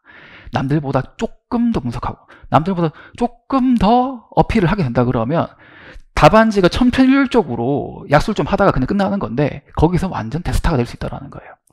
저는 그거를 이제 말씀드리고 싶은 내용입니다.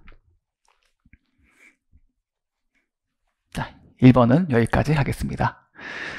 라이브 방송이고 뭐 2시간 시간이 정해져 있다 보니까 편하게 화장실 갔다 오시면 되고요. 예, 저는 계속 2번 풀도록 하겠습니다. 방금 이 내용이 가장 어려운 부분이었어요. 2번부터는 조금 쉽죠. 예, 설명드리기도. 자, 그래서 여기다가 설명을 해드릴게요.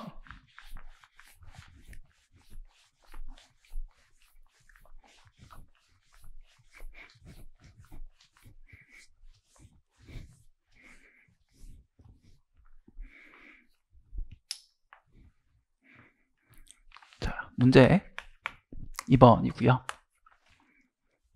전체를 봤을 때 기업 가치 그리고 이제 영업권입니다. 우선 물음 1. 영업 관련 기업 가치예요.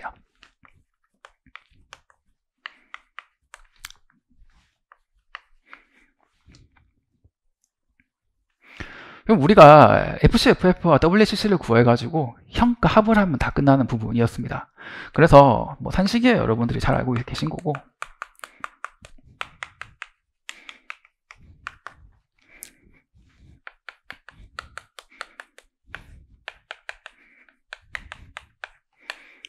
자, 여기 안에서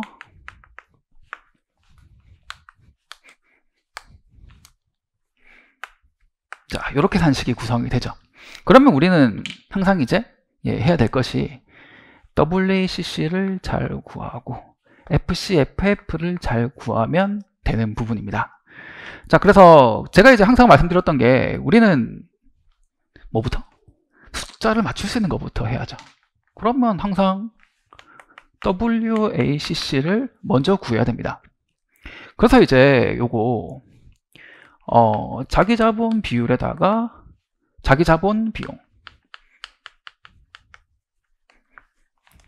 플러스 빌린 거에다가 타인자본 비용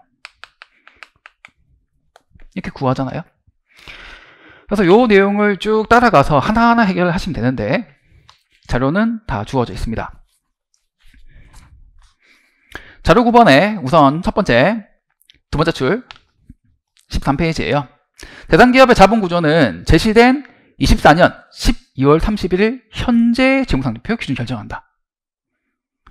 주어진 재무상태표 그냥 그대로 쓰는 겁니다. 주어진 재무상태표, 지금 자본구조 요 얘기 하시는 거잖아요. 자기자본 비율과 타인자본 비율을 만드는 건데 요거 24년 재무상태표 그대로 쓴다라는 거죠. 그대로 쓰라고 되어 있잖아요. 조정할 필요가 없는 거예요. 그래서 앞으로 가보니까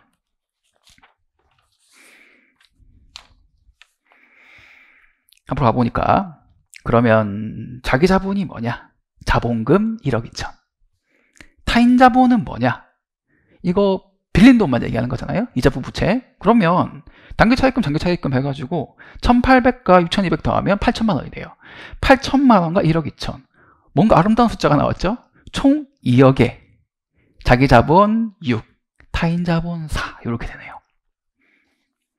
그러면 그런 생각이 들 수가 있죠. 아니 뒤에 내용을 보니까 토지를 지금 재무상태표 1억 잡혀 있는데 시가가 1억 6천이라며 그러면 자기자본 비용이 높아져야 되는 거 아니냐 라는 건데요. 실제로 현업에서 영업권 평가를 할 때 자산채 평가까지 통해 가지고 금액을 쓰는 것보다는 현재 재무 구조를 그대로 쓰는 경우들이 많고요. 그 이유는 뭐냐면 우리가 적용하고자 하는 이 자본 구조, 이 자기자본 타인자본 비율은요, 목표 자본 구조를 쓰는 거예요. 목표 자본 구조를요. 그러니까 이게 이 자산채 평가를 통해서 오를 수도 있고 돈을 더 빌릴 수도 있는 거예요. 그러니까 다 고려를 해가지고 자본 구조를 만드는 거거든요. 그래서 이게 1억 6천이 잡혀 있다 그래서 이걸 바로 반영할 게 아니라 그러면 여기 1억 6천이 더해지면서 뭐 그 차입금을 더 빌릴 수 있는 거잖아요. 그래서 이렇게 표현 자체가 현재 재무상태표 그대로 쓰라고 하면 조정을 할 필요가 없는 거예요. 이렇게 자본 구조라는 거는 뭐 하나 가지고 그냥 그대로 적용하는 것이 아니라 이 기업은 앞으로 6대4 구조로 계속 갈 기업이야 라고 이제 얘기해 주는 거거든요. 그래서 문구 그대로 써가지고 0.6과 0.4 쓰시면 되고요. 자기자본 CAPM 뭐 늘 하던 거 그렇죠? 무위험률에다가 베타를 곱한 위험 프리미엄. 무위험률 4%, 그 다음에 베타는 1.1. 1.1의 뒤에 더해질 추가 위험 프리미엄은 시장 수익률이 10%니까 무위험률이 4%잖아요. 그 차이 6%가 되죠. 거기다가 플러스 대상 기업의 규모 등을 고려한 위험 프리미엄은 7.4. 원래 앞에 나오는 거 전부 뭐죠? 상장기업, 보통 그리고 대기업들 얘기하는 거잖아요. 그러다 보니까 이건 뭐죠? 개인 사업장, 상장기업도 아니에요. 그럼 추가로 위험 프리미엄이 따로 더 붙죠. 그래서 7.4를 더해준 거예요. 그래서 결국엔 요거 싹 다 해가지고 CAPM으로 구하면 18% 나오거든요.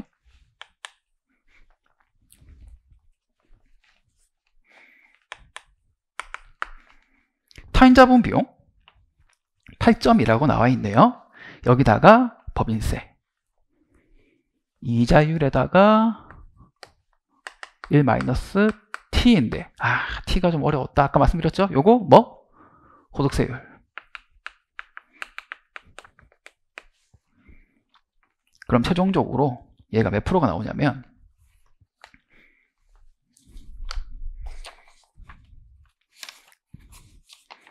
외우고 싶었는데 외우지 못했습니다. 자, 그래서 5.5가 나오네요. 5.5.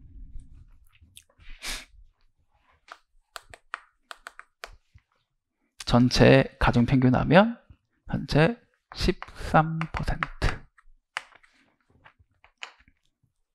제가 이걸 왜 적어드리냐면 여러분들이 23%를 좀 맞췄으면 하는 바람에서 늘 WHC는 맞출 수 있다. 쉽게 나오기 때문에 그래서 요거를 맞췄으면 한다라는 부분이고요. 숫자가 이상하게 나오면 내가 잘못 맞춘 거예요. 그러다 보니까 이렇게 어떻게 숫자가 딱 맞게 나왔잖아요. 13.0% 나왔잖아요.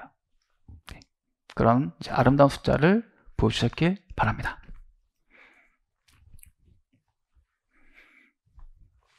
자, 그 다음 FC, FF를 구해야 되는데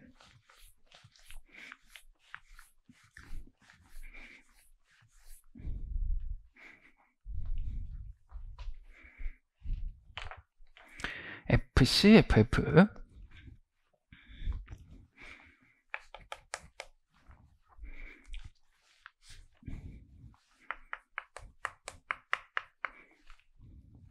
우리 뭐 산식 잘하고 계시죠?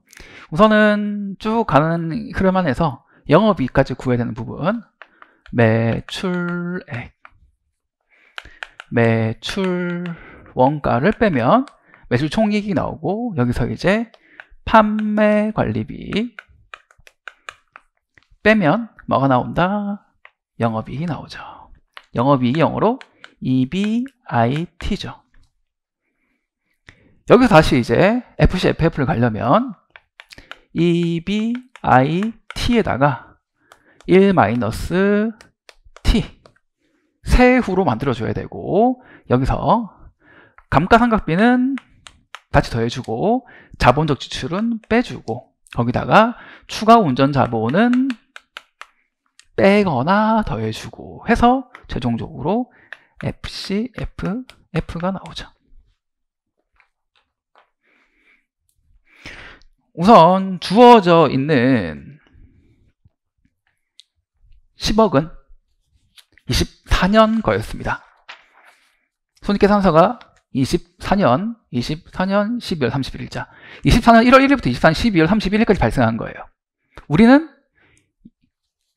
25년부터 하기로 돼 있죠.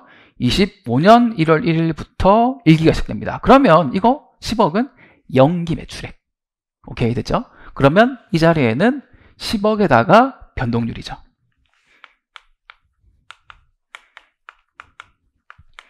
해야 이때부터 일기잖아요. 일기. 한 번 곱하면 일기. 항상 헷갈리시죠? 명기인지 일기인지. 그래서 우리는 25년 1월 1일부터 12월 30일에 발생할 거를 일기로 보기 때문에 변동률을 한번 곱해야 됩니다. 여기서 이제 이 변동률을 과거 추세를 가지고 고르라고 했어요. 그래서 보니까 21, 22, 23이 나와 있고 24는 지금 주어져 있죠. 근데 눈대중으로 툭 봐도 매년 똑같겠다. 3%. 3% 변동률 1.03을 곱하시면 되겠습니다. 요거 이제 하나 맞추셔야 되고요. 매출 원가 24년 매출 원가와 똑같은 걸 적용한다 라고 11페이지 하단에 나와 있죠. 그래서 보니까 24년이 지금 매출액 10억 매출 원가는 6억 그러면 60% 판매 관리비를 보니까 뭔가 숫자가 조금 복잡한데 다음 장 가시면 12페이지에 자료 5번의 첫 줄 판관비는 24년 판관비 비율과 동일한 비율을 적용한다. 그러면 10억에 1억 7,600이니까 17.6%인 거라고 하는데, 뭔가 이게 40%, 60%로 잡힌 거 보면, 이게, 그쵸? 여기도 뭔가 그런 숫자가 나올 것 같죠? 그래서 보니까 밑에 빠져있는 게 있네요. 판관비 비율에는 임차료가 포함된다. 대표자 급여는 포함되지 않는다. 응? 대표자 급여 빼라는 건가? 그 다음 줄 읽어볼게요. 그래서 지금 대상 기업 자체가 지금 손익계산서를 보면 임차료가 안 잡혀 있어요. 그래서 보니까 특수관계자 건물이 임차에서 영업하고 있다라고 돼 있어요. 그래서 임차료를 안 내는 건데, 그렇잖아요. 가족이 하고 있는데 안 내려고 있을 수 있죠. 근데 뭐죠? 일반적인 기업은 당연히 임차료를 내야 되는 거잖아요. 그러니까 이 임차료 200을 넣어서 계산해야 되겠구나. 그럼 200을 바로 입주를 적용하면 판매비와 관리비 비율에는 임차료 포함된다. 1억 7,600에다가 매월 200만원 곱하기 12개월 2,400을 더해가지고 판관 비율을 만들어라는 거예요. 그럼 우연치 않게 숫자가 얼마 나왔죠? 20% 나온 거예요. 우선 한 개, 임차료 포함 20%를 하나 만들어야 돼요. 그러면 그 밑에 대표자 급여가 포함되지 않는다 이렇게 넣지 말라는 게 아니라 판매 관리비 비율에 넣지 말고 따로 보여줘라. 아까 전에 저기 자료 봤죠? 판관비, 그러니까 대표자 급여가 적정 금액 계상된다고 했잖아요. 적정 계상할 때 어떻게 보고 싶다? 따로 쓴 걸 보고 싶다는 거예요. 묻어 쓰지 말라는 거죠. 대표자 급여를 반영해야 되는데 너네 평가할 때 이거 많이 빠뜨리니까 따로 보여줘라는 겁니다. 그래서 여기서 따로 보여줘라라고 해석하셔야 돼요. 판관비 안에 대표자 급여를 넣지 말라는 게 아니라 넣는데 따로 보여줘라라는 거죠. 그래서 밑에 보니까 판관비가 아니라 대표자 급여가 7천만 원이다. 그리고 100만 원씩 올라간다라고 되어 있습니다.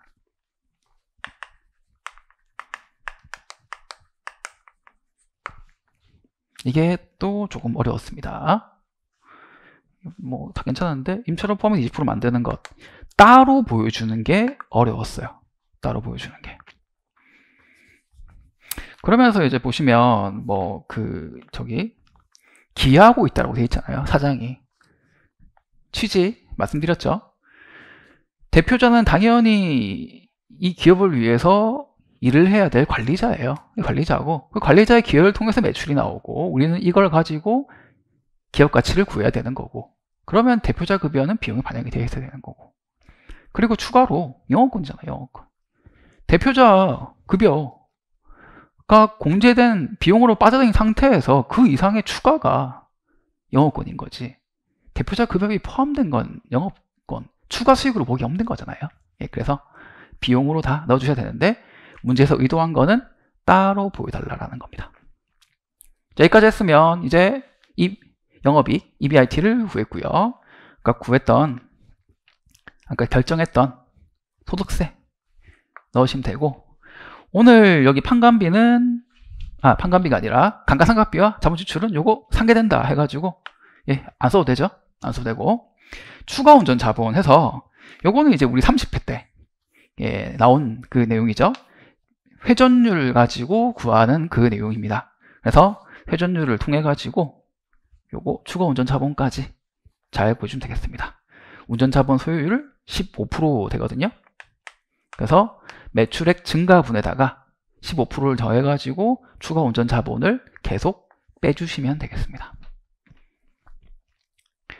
이런 문제는 항상 FCF의 표를 잘 그려야 된다 말씀드렸고, 제 답안지 보여드리는 것처럼, 제 답안지에 나와 있는 것처럼 매출액부터 시작해가지고 지금 FCF까지 보여줍니다. 중간에 따로 보고 싶은 대표자 급여 명확하게 표시를 했고요. 그리고 각 계산 산식에서 뭔가 필요한 것들은 다 빼서 앞에 미리 보여줬죠. 그래서 FCF가 매년께 정해지고 1, 2, 3, 4, 5기까지 해서 형가 합 하나 해주시면 되겠습니다. 복귀가액 구하는 거. FCFF 6기 걸 구하면 되는데 6기, 5기 이후는 6기부터는 성장률이 0%. 5기 걸 그대로 가져오시면 되겠고, 나누기 WACC 마이너스 G를 해야 되잖아요. 근데 마이너스 G가 0%죠. 그러면 앞서 구한 할인율을 그대로 5기와 똑같은 6기 FCFF에다가 13%를 나누어서 이걸 구하면 되죠.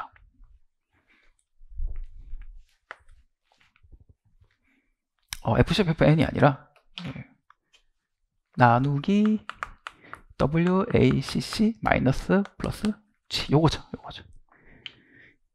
그래서 요 내용이 방금 말씀드렸던 그 내용입니다. 이렇게 해서 내부 추계법으로 곱기까지 구하는 거. 그리고 5기 현가해줘서 합산하면 되죠. 그러면 영업 관련 기업 가치는 이렇게 도출되겠습니다.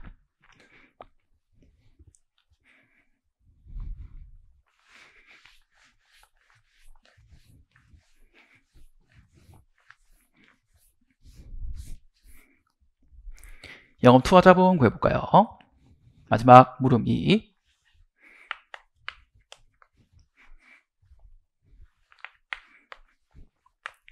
영업권 가치를 구하는데 결국 물음 1에 영업 관련 기업 가치에다가 물음 1의 가치에다가 영업 투하자본 하시면 되겠고, 영업 투하자본은 영업 자산에서 영업 부채를 빼는 것이고, 영업 자산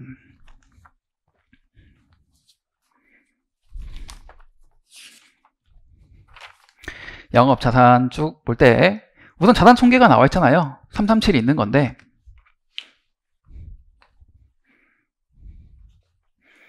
(3억 3,700만 원이) 존재하고 있고, 여기에 지금 안 들어가야 될 게 있죠. 투자자산, 요거는 영업자산이 아니잖아요. 그래서 뒤에 표현도 되어 있죠. 매도 가능 증권 투자자산은 아니다. 그래서 8 빼고, 근데 나머지는 전부 다 시장가치랑 똑같은데 한 개가 이제 재평가되는 부분이 있었죠. 그게 토지였죠. 토지 보니까 지금 1억 잡혀 있는데 1억 6천이 시가라 그랬잖아요. 그러면 여긴 정확하게 반영해야 되니까 여기다가 플러스 6천만 원 더 해야겠네요. 요게 영업자산. 요거 빼고 요거 더하는 거 조금 까다로웠다 말씀드리고, 영업부채는 장단기 차입금 제외잖아요. 그러면 결국 70 아니면 합계해서 뺄까요? 그래, 합계해서 빼죠. 예, 그래서 217 빼기 단기 차입금 1800, 장기 차입금 6200 빼면 되죠. 차입금 빼는 거, 요 내용이죠. 이렇게 구한 영업 자산과 이렇게 구한 영업 부채를 빼고 나면 영업 투하 자본이 나오고, 물음 1에서 구한 가액에서 빼면 그 나머지가 영업권 가치다.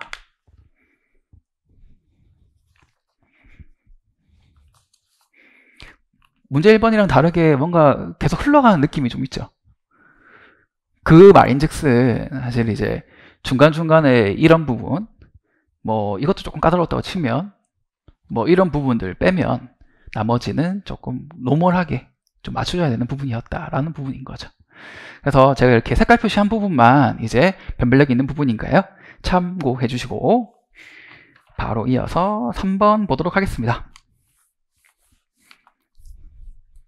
환매권 항시 당시 가액, 그리고 임금 주택 집값비율을 구하는 문제입니다. 문제 3번 환매권이죠. 이건 사실 뭐 물음 1과 물음 2 해서 비교 표준지를 고르는 것, 그리고 집값 병렬을 구하기 위한 표 본질을 구하는 것, 이것만 차이를 잘 두면 되는 거죠.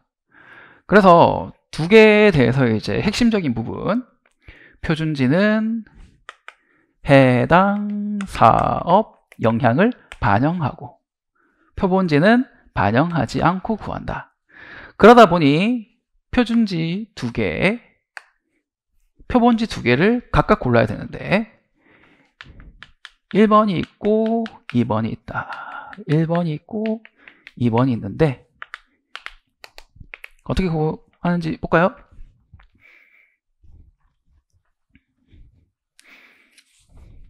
환매권 상실 당시를 기준으로 한 목적물의 감정평가를 구하시오. 손해액 산정을 위한 인근 유사 토지 집값등록을 구하시오 입니다. 우선 환매권 상실 당시니까 우리가 지금 시점부터 정해야 되면 법원 제시 기준일자가 있죠. 환매권 상실을 1번은 14년 12월 29일, 2번은 22년 6월 17일 되겠습니다. 자, 그리고 환매권 상실 당시에 현황평가 그대로 하는 거잖아요. 해당 사업 영향 반영을 해서. 그래서 이제 일단은 2개 필지의 내용을 보니까 1번은 14페이지 하단부에 잔혹의 주거기타입니다. 2번은 2종의 주거낮입니다. 잔혹의 주거용, 2종의 주거용 이렇게 보시면 되겠죠. 그래서 넘겨서 보니까 표준지가 1, 2, 3, 4번이 있는데 쫙 반을 갈라서 위에 4개는 잔혹, 밑에 4개는 주거지역이네요. 여기서 해당 사업에 영향을 반영한 게 주석 1번을 보니까 2, 4, 6, 8입니다. 그래서 2, 4번 중에 잔혹, 주거 4번이네요.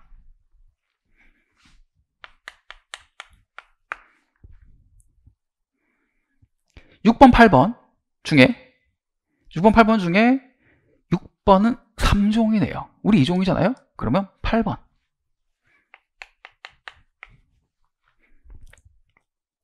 표본지는 영향 안 받은 거, 남아있는 거 1, 3, 5, 7.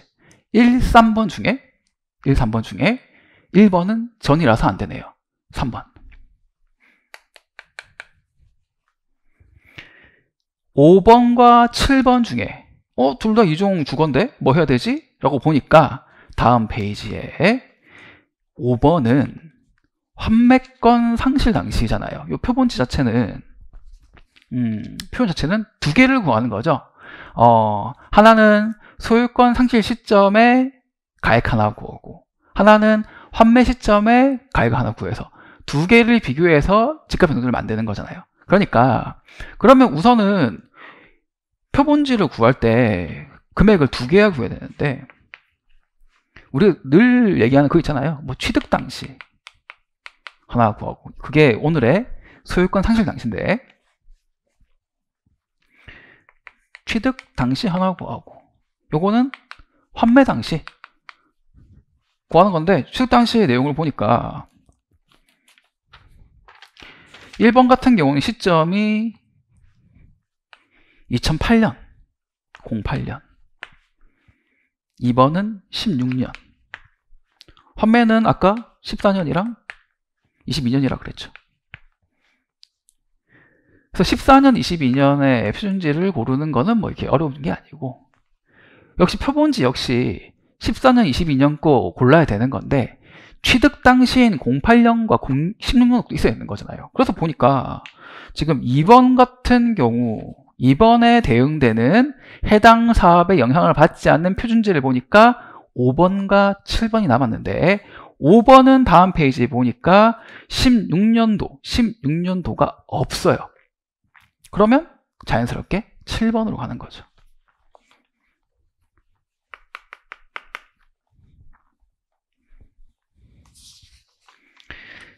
그렇게 해서 우선은 판매권 상실 당시의 가액을 구할 때는 4번과 8번 선정한 다음에 8년도와 10년도의 공시지가를 가지고 공시지가 기준법 그대로 써주시면 되겠고 그럼 금액 2개 탁 나오죠.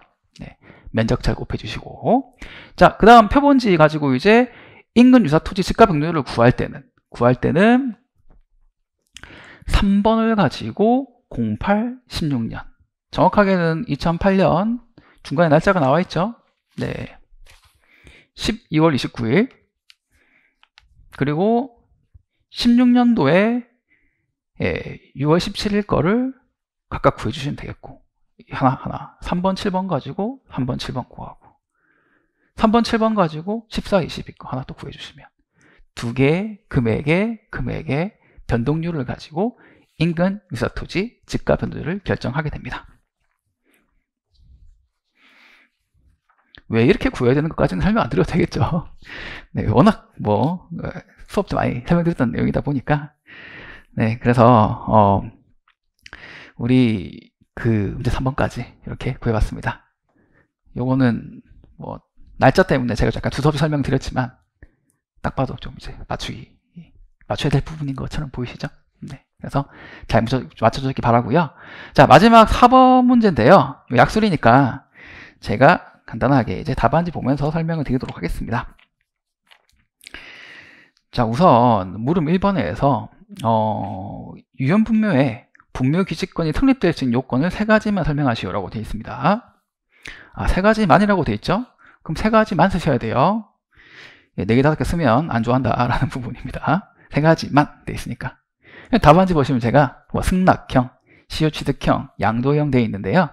요건이 이제 첫 번째 거는 이제 토지 소유자가 승낙을 하면 자연스럽게 발생한다라는 부분. 두 번째는 20년 동안 평용공연하게 점유하면 시효취득을 하면서 분묘기지권을 갖는다라는 부분. 세 번째는 토지를 팔았는데 분묘가 있어요. 팔면서 나 이거 분묘 안 치운다? 치운다는 약속 안 한 거예요? 그러면 역시 성립된다라는 것이 3가지 되겠습니다. 어렵죠, 이거는요. 네, 그래서 저도 여러분들께 크게 이걸 쓰기를 그렇게 바란 건 아니에요. 3개 중에 1개야 맞춰라. 라는 부분이고요. 자, 그래서 물음 1번 요 정도 쓰시면 되겠고, 근데 여기서 이제 하나 말씀드릴 게, 아쉽게도 그거는 좀 답이 되기 힘들거든요. 뭐 분묘의 외형을 갖추고 뭐 이런 거 있잖아요. 왜냐면 그건 답이 되기 좀 힘든 게 문제에서 이미 줬어요. 문제 4번 읽어보면 두 번째 줄에 현장 조사 결과 봉분 등이 외부에서 분묘의 존재로 인식될 수 있는 형태임을 확인하였고 시신의 안장 여부 역시 확인되었다. 이 2개를 전제로 했을 때 플러스 알파 분묘기지 성립 요건을 물은 거예요. 그래서 아쉽게도 이런 이제 외관을 갖추고 실질이 시신이 있다 없다라는 부분은 답이 되기 좀 힘든 부분이 되겠습니다. 많이 쓰셨을 거예요. 모르죠. 또 이제 이 3가지를 이제 수험생분들이 거의 다 못 쓰셨으면 방금 말한 것도 그래 그것도 점수 좀 주지 뭐 할 수도 있는 부분입니다. 근데 어쨌든 오리지널 답은 아니다 말씀드리고 점수를 좀 가점을 받게 기대해 보겠습니다. 자, 그리고 이제 물음 2번인데요. 자, 분묘기지권이 성립되어 토지에 영향을 미치는 경우 유연 분묘가 소재하는 토지의 감정평가 방법을 설명하시오라고 되어 있습니다. 분묘기지권이 성립이 되어서 토지에 영향을 미친다 전제가 이미 되어 있어요. 그러면서 평가 방법 물었는데 평가 방법이라서 뭐 공식값 좀 써라 그런 묻는 건 아니겠죠. 이런 류의 형태는 방법이 아니라 기준을 쓰나 보다라고 하는 것이고, 그러면 이제 기준을 쓰는 건데, 그럼 일단 그 기준을 얘기할 때 우리가 다 크게 우리 책장 딱 그려가지고 얘기를 하잖아요. 여기 일반평가, 여기 보상평가, 그리고 재개발, 재건축 같은 기타 목적평가 해가지고 쭉 이제 오게 되는 건데, 이 안에서 어디 들어가서 기준을 찾아올 거냐. 오늘 문제 보니까 첫 줄에 법원에서 의뢰한 경매평가라는 거예요. 그럼 경매로 해요. 일반평가 쪽에서 와야죠. 일반평가. 보상 얘기하시면 안 되죠. 나지상정 이런 거 얘기하면 안 된다는 거예요. 그래서 이 일반평가 파트를 온다고 하면 일반평가 파트에서 토지인데 분묘가 소지한다며요. 그러면 일반 토지가 아니라 특수토지. 우리 토지평가 해가지고 쭉 할 때 우리 일단 공시가격부터 쭉 배우다가 갑자기 일반 토지 뭐 하면서 주거용은 쾌적성 뭐 고려한다 하다가 뒤에 뭐 특수토지 나오잖아요. 그러면서 이제 여기 광평수 토지도 있고 뭐도 있고 한 건데 그 중에 그러면 뭘 쓸 거냐. 분묘기지권은 지상권과 유사한 권리가 있고 분묘기지권 있고 그 다음에 이제 분묘가 있는데 요거 제시의 건물이라던가 뭔가 타인이 소재한 타인 점유 뭐 이런 느낌으로 해서 지상 정착물과 소유자가 다른 토지 뭐 이런 부분도 있고 해가지고 준용할 수 있는 규정들이 존재하고 있는 거예요. 그래서 지상권이 설정된 토지, 제시의 건물 등이 소재한 토지 내용을 또 가지고 오면 결국에는 이 내용을 고려해 평가한다라는 부분이고, 고래 평가한다는 내용은 감가 평가한다는 내용인데, 그 감가를 한다는 방법이 보통 일반적으로 두 개인데 보통 비율로 많이 나오죠. 우리 숫자 문제에서. 실제 현업에서도 비율로 거의 적용을 하고요. 그래서 지상권이 설정된 토지 규정을 전용해서 분묘 기지권이 미치는 영향에 대해서 일정률을 뭐 감가평가한다는 내용으로 쓰시면 좋을 것 같고, 그 영향 고려해서. 왜 분묘도 막 어리르한 게 있고 조그만 게 있고 여러 가지 종류가 있을 거 아니겠어요. 예, 그런 부분이 있을 때 그런 부분들까지 개별성을 고려해 가지고 뭐 감가를 한다 라는 부분으로 충분하거든요. 이렇게 쓰시고, 제시의 건축물도 역시 마찬가지죠. 분묘 소재에 따른 영향 고려한다. 보통 일정율로 감가를 많이 하니까. 그래서 감가율로 일단 저는 많이 지금 오늘 적어드렸는데, 사실 지상권 규정을 보면 율 말고, 예, 비율 말고 공제, 지상권 가치를 구해서 빼는 경우도 있잖아요. 그래서 뭐 공제법, 비율법 해가지고 답안지를 써도 참 훌륭한 답안지라고 말씀드리고 싶습니다. 물론 조금 더 깊게 들어가면 그 지상권 가치, 분묘 기지권의 가치를 구한다라는 부분은 우리가 좀 어려운데, 실질 치료와 계약 치료 차이가 존재하면서 협가합하는 거잖아요. 근데 이제 이게 적정 치료를 청구할 수 있는 이제 내용으로 성립되다 보니까, 그러면 치료 증감 청구권 같은 게 존재하다 보니까 그러면 이제 그 차이가 없어지는 부분이 있거든요. 그래서 공제법은 사실은 적용이 조금 힘들어요. 그래서 제가 답안지 안 써놓은 거거든요. 하지만 여러분들은 충분히 쓰셔도 좋은 득점으로 인정될 답안지라고 봅니다. 네, 여기까지 해서 좀 짧고도 길었지만, 예, 36회 시험을 전부 다 설명드린 것 같습니다. 뭐 열심히 공부를 하시고 완주를 했다 그러면 모두가 합격할 가능성이 있고요. 또 저는 뭐 말씀드리고 싶어요. 우리 시험은 포기만 하지 않으면 반드시 낼 수 있는 시험입니다. 그 케이스는 뭐 제가 직접 오시면 그동안 합격생들 쭉 보여드리면서 얘기 다 드릴 수 있어요. 정말 고생 많이 하면서 공부하시고 결국엔 합격을 쟁취하신 분들이 많거든요. 그래서 잘 쳤든 못 쳤든 간에 좋은 결과 기대하시면서 좋은 꿈 꾸시고요. 그리고 혹시라도 많이 못 쳤다고 했다 그러면 너무 실망하지 말고 한 번만 더 하세요. 그 합격하면 되게 좋아요. 정말로 좋거든요. 그래서 뭐 여러분들 모두가 잘 쳐가지고 다 합격을 하셔서 우리 업계에서 다 만나게 되길 기원하겠습니다. 오늘 수업, 오늘 강평 여기까지 마치겠고요. 또 이제 가까운 수업에서 아니죠. 자, 공부를 짧게 하시는 1년차 분들은 가까운 수업에서 만나실 거고, 우리 오늘 이번 고생 많이 하셔가지고 시험 잘 치신 분들은요 모두 감정평가 업계에서 만나도록 하겠습니다. 오늘 수업 고생 많으셨습니다. 감사합니다.